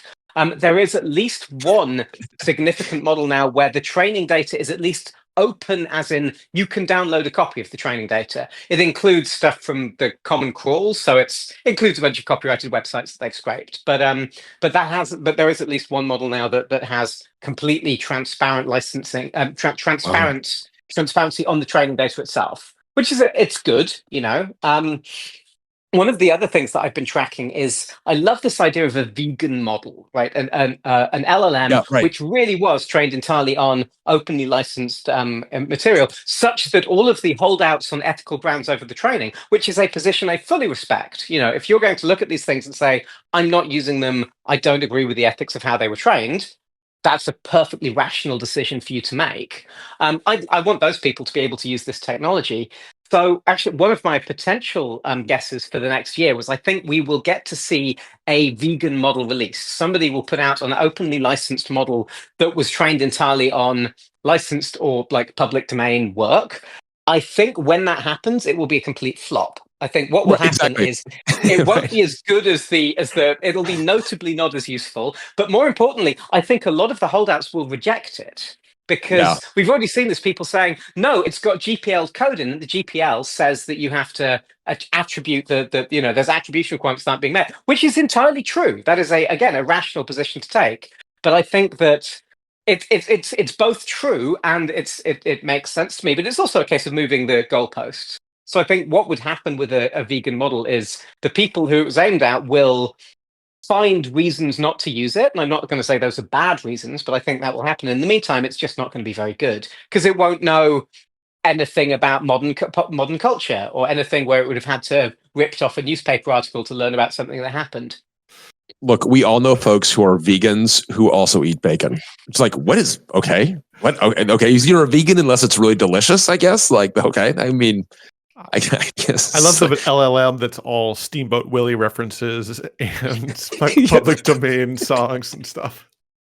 Well, this is our and saying Tog Snarnet and this is our kind of like the Abraham Simpson kind of the Mr. Smithers isms. I definitely love the idea, the old timey model. That is all public domain work, and it may also be interesting. I mean, maybe those will get better and better as more and more stuff enters the public domain, because we are on the cusp of a lot of stuff now entering the public domain. As we are at 1929, I think, or are we? And so we've obviously got like, hey, 1933 Germany. It wasn't just it's only a couple of years away. Yeah. You'll be entering the public domain. All right. So in terms of my own 6-year predictions, so I'm really glad again we've recorded these, Adam, because I had a prediction that I was really I felt was a really great prediction. Whereas I basically made the same prediction last year. So I'm going to restate this prediction. I'm going to tweak it just a tad. I think that I've been wondering about I think LLMs are going to completely revolutionize some domains, and I've been trying to think about like some of and certainly software engineering has been revolutionized. I think that another one, and Simon, agreeing with you and with Mike about letting people do more. I've always believed that that's the real revolution here, is not actually putting people out of work. It's about allowing people to do more of their job that they couldn't do previously. And I watch my own kids with respect to LLMs. And right now, at least I've got a kid in college and in high school and in middle school. And at the high school and the middle school, their AI policy is basically like abstinence. You basically can't use it at all. And I think that that's nonsensical, and the kids think it's nonsensical. And whenever they are kind of doing intellectual endeavor outside of school, they are using they're using LLMs in a great way. To we are using it to learn more about a sports figure, or learn more about doing the things that kids do, right? Troll next door, exactly. And I continue to believe. So my prediction last year was a 6-year prediction that K-8 education was going to be revolutionized. I actually think it is 9 through 12 education that's going to be more revolutionized by LLMs. And I think when we begin to tack into this and we stop viewing it as just cheating, and how can we do? I think there's going to be a lot more in-class assessment, which I think is going to be a good thing. But I think, it's like, you remember Quizlet from back in the day, and like ChatGPT has absolutely replaced Quizlet. My senior in high school needs to study for an exam. He sits down with ChatGPT and has ChatGPT help him study. And he goes and sets the exam. I mean, he's using it to actually, like, God forbid, learn. And I think that I think we can do a lot more. I think especially in secondary education. So that's a great prediction. I'm very sold on that with one sort of edge case, and that's the thing about writing. Like, this is the most tedious part of learning is learning to write essays. That's the thing that people cheat on, and that's the thing where I don't see how you learn those writing skills without the miserable slog, without the tedium. And so that's the one part of education I'm most nervous about is how do people learn the tedious slog of writing when they've got this tempting devil on their shoulder that will just write it for them.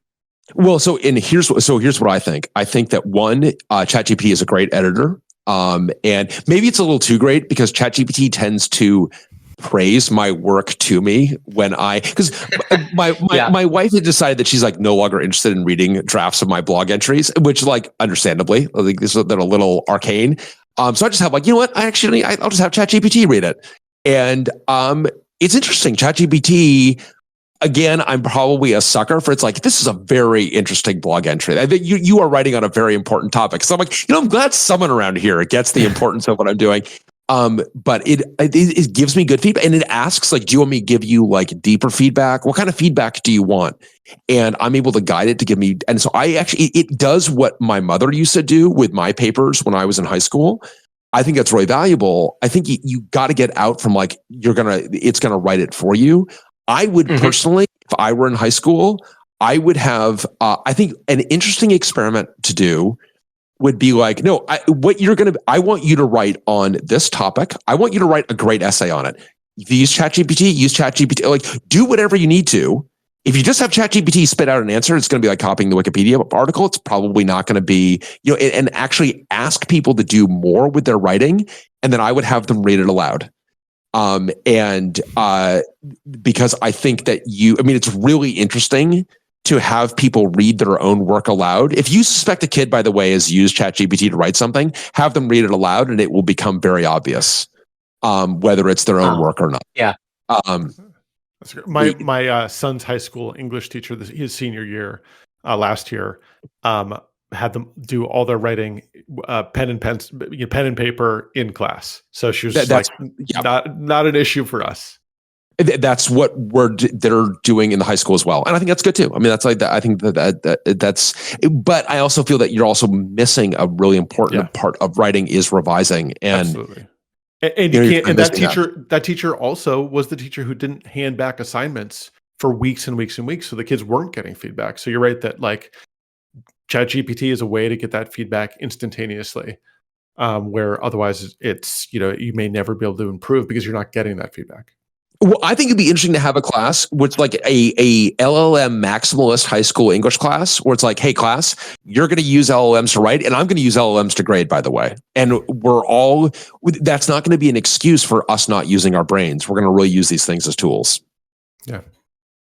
I will say one thing about LLMs for feedback. They can't do spell checking. I only noticed this recently. Claude, amazing model, it can't spot spelling mistakes. If I ask it for spell checking, it hallucinates words that I didn't misspell, and it misses the words that I did. And it's because of the tokenization, presumably. But that was a bit of a surprise. It's like, it's a language model. You would have thought that spell checking would work. Anything they output is spelled correctly, but they actually have difficulty spelling mistakes, which I thought was interesting. That is really interesting, Simon. That didn't even occur to me. I tend to do, like, a heavy review of my own before I give it to GPT.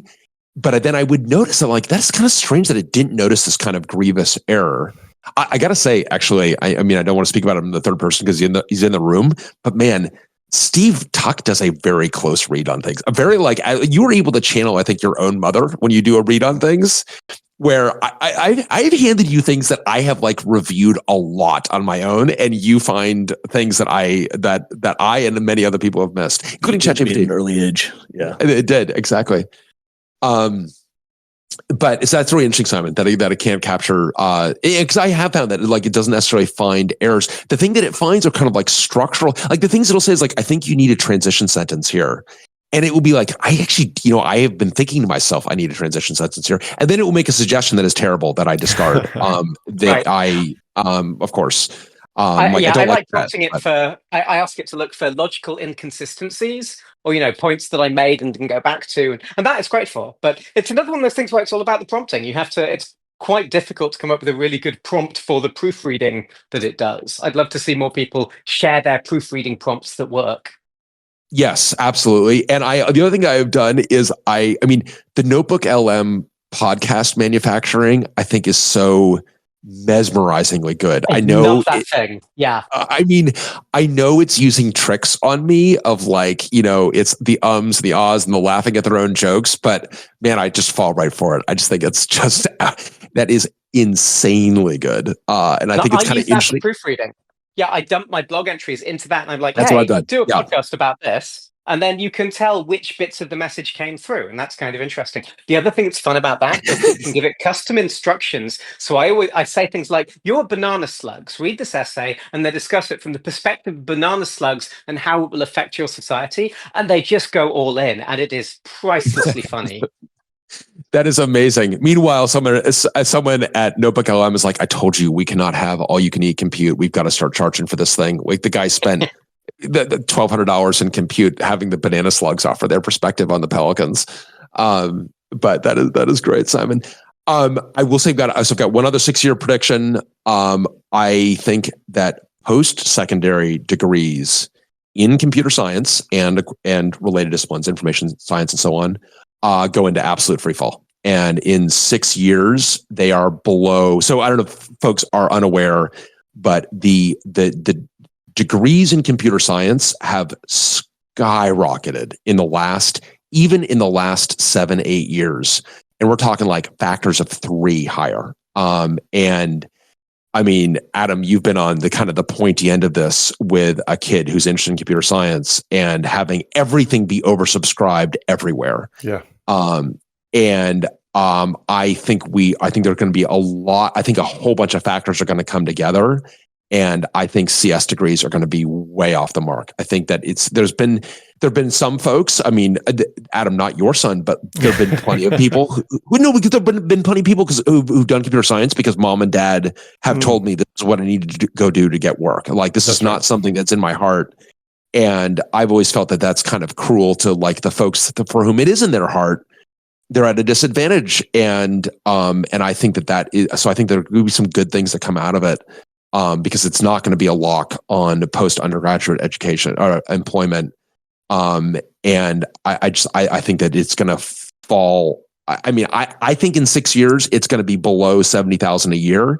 That only puts it actually back to 2015 levels. I think it could actually fall a lot further than that. And the reason that's a 6-year prediction is because there's a 4-year lag on, and I think people are going to realize that like, this is if there's a job that's going to be where LLM-based automation is going to really affect the kind of the demand for full-time folks in this, it's going to be computer science. And I think also to put an optimistic spin on it, Simon, you said this earlier, but people are going to realize like, wait a minute, I don't need to get a degree in computer science I actually want to be a journalist. I can actually take some computer science courses and then use this stuff to generate these things to get the rest of the way there, to use this as a tool to do my other work. My ultimate utopian version of this is it means that regular human beings can automate things in their lives with computers, which they can't do right now. That blowing that open feels like such a absolute win for our species. And we're most of the way there. We need to figure out what the tools and UIs on top of LLMs look like that let regular human beings automate things in their lives. We're going to crack that, and it's going to be fantastic. Yeah, and I would say that I think Linux audio is still a hill on a distant horizon. I don't have the guts to make that a 6-year prediction, but I did use ChatGPT to resolve a Linux printing issue the other day, and that felt like the future is here. The future is now. I can actually use ChatGPT gave me some very good things to go do, and ultimately it worked. I got this goddamn thing printing, but it was pretty frustrating. But the fact that it was FFmpeg. I use FFmpeg multiple times. Oh God, yeah, yes, yeah. It's great. Yeah, I will never again read an FFmpeg. I have read an FFmpeg manual for the last time in my life. I will only generate FFmpeg invocations with ChatGPT. I'm just like, there's no way. I'm not going to sully myself with it anymore. All right. Well, that's a good roundup. Brian, I would say that I asked ChatGPT to evaluate my predictions because you don't want them to be like too obvious or whatever. And I think that this applies for everyone. It told me none of these predictions are obviously wrong yet, and they all fall within reasonable expectations for their timeframes. So think we can take that one to the bank. The dreaded neutral zone. Yeah. What is it that makes an LLM go neutral? Well, that's good. So I think that's good. I guess the M in LLM stands for milk toast. Apparently, I mean, it feels like it's very Mike. You probably use this term regularly, but I think Adam and I both heard it for the first time last year from you. It's a very normcore answer. Sorry, say that again, Brian. You flipped out. You described ChatGPT or LLMs as being very good to give you a normcore answer to any problem you have. So I think we've got the very normcore interpretation of our predictions. Yeah. All right. Well, any last predictions from anybody? Folks in the I've got one last 3-year prediction. On the 3-year, I predict that Apple's Xserve line returns and Apple sells server hardware again. Okay. Wow. That's exciting. That's exciting. We got a Xserve, the return of Xserve from Ian, who again, your 6-year prediction in 23 was pretty good. So we can take that one seriously. So, all right, the return of Xserve, rack scale compute from our friends at Apple, perhaps. Don't worry. Yeah, I feel with the coming chips crisis, we're sitting pretty here at Oxide. So, I feel like it's unlikely that they're doing rack scale design, and I feel like Oxide is still going to have a pretty attractive niche in that market. It's just I feel like Apple are definitely developing hardware to be able to do the private cloud compute stuff, and they're not racking Mac Pros. And I feel like it's unlikely that they're going to not sell that hardware in addition to making it for their internal usage. Well, I think it's just a little too logical, I think, for Apple. I agree on the logic, but we shall see. But a good 3-year prediction. Folks in the chat definitely want to get your predictions. So Adam, should the folks put out PRs against the show notes for their predictions? That would be awesome. So if you please give us some PRs, get your predictions in there, and looking forward to a great 2025. Simon, thank you so much, especially for joining us, and really loved the conversation we had with you a year ago, and it's been great to keep up on your stuff. Again, you continue to really, I think, serve the practitioner and I think the broader industry by really capturing what is possible with what is improbable. So I'll be thinking of you anytime anyone mentions agents over the next year. I'm just going to be like, anytime there are conflicting definitions of agents, I will be thinking of you. So excellent. Thanks for having me. This has been really fun. All right. Thanks, everyone. Happy New Year.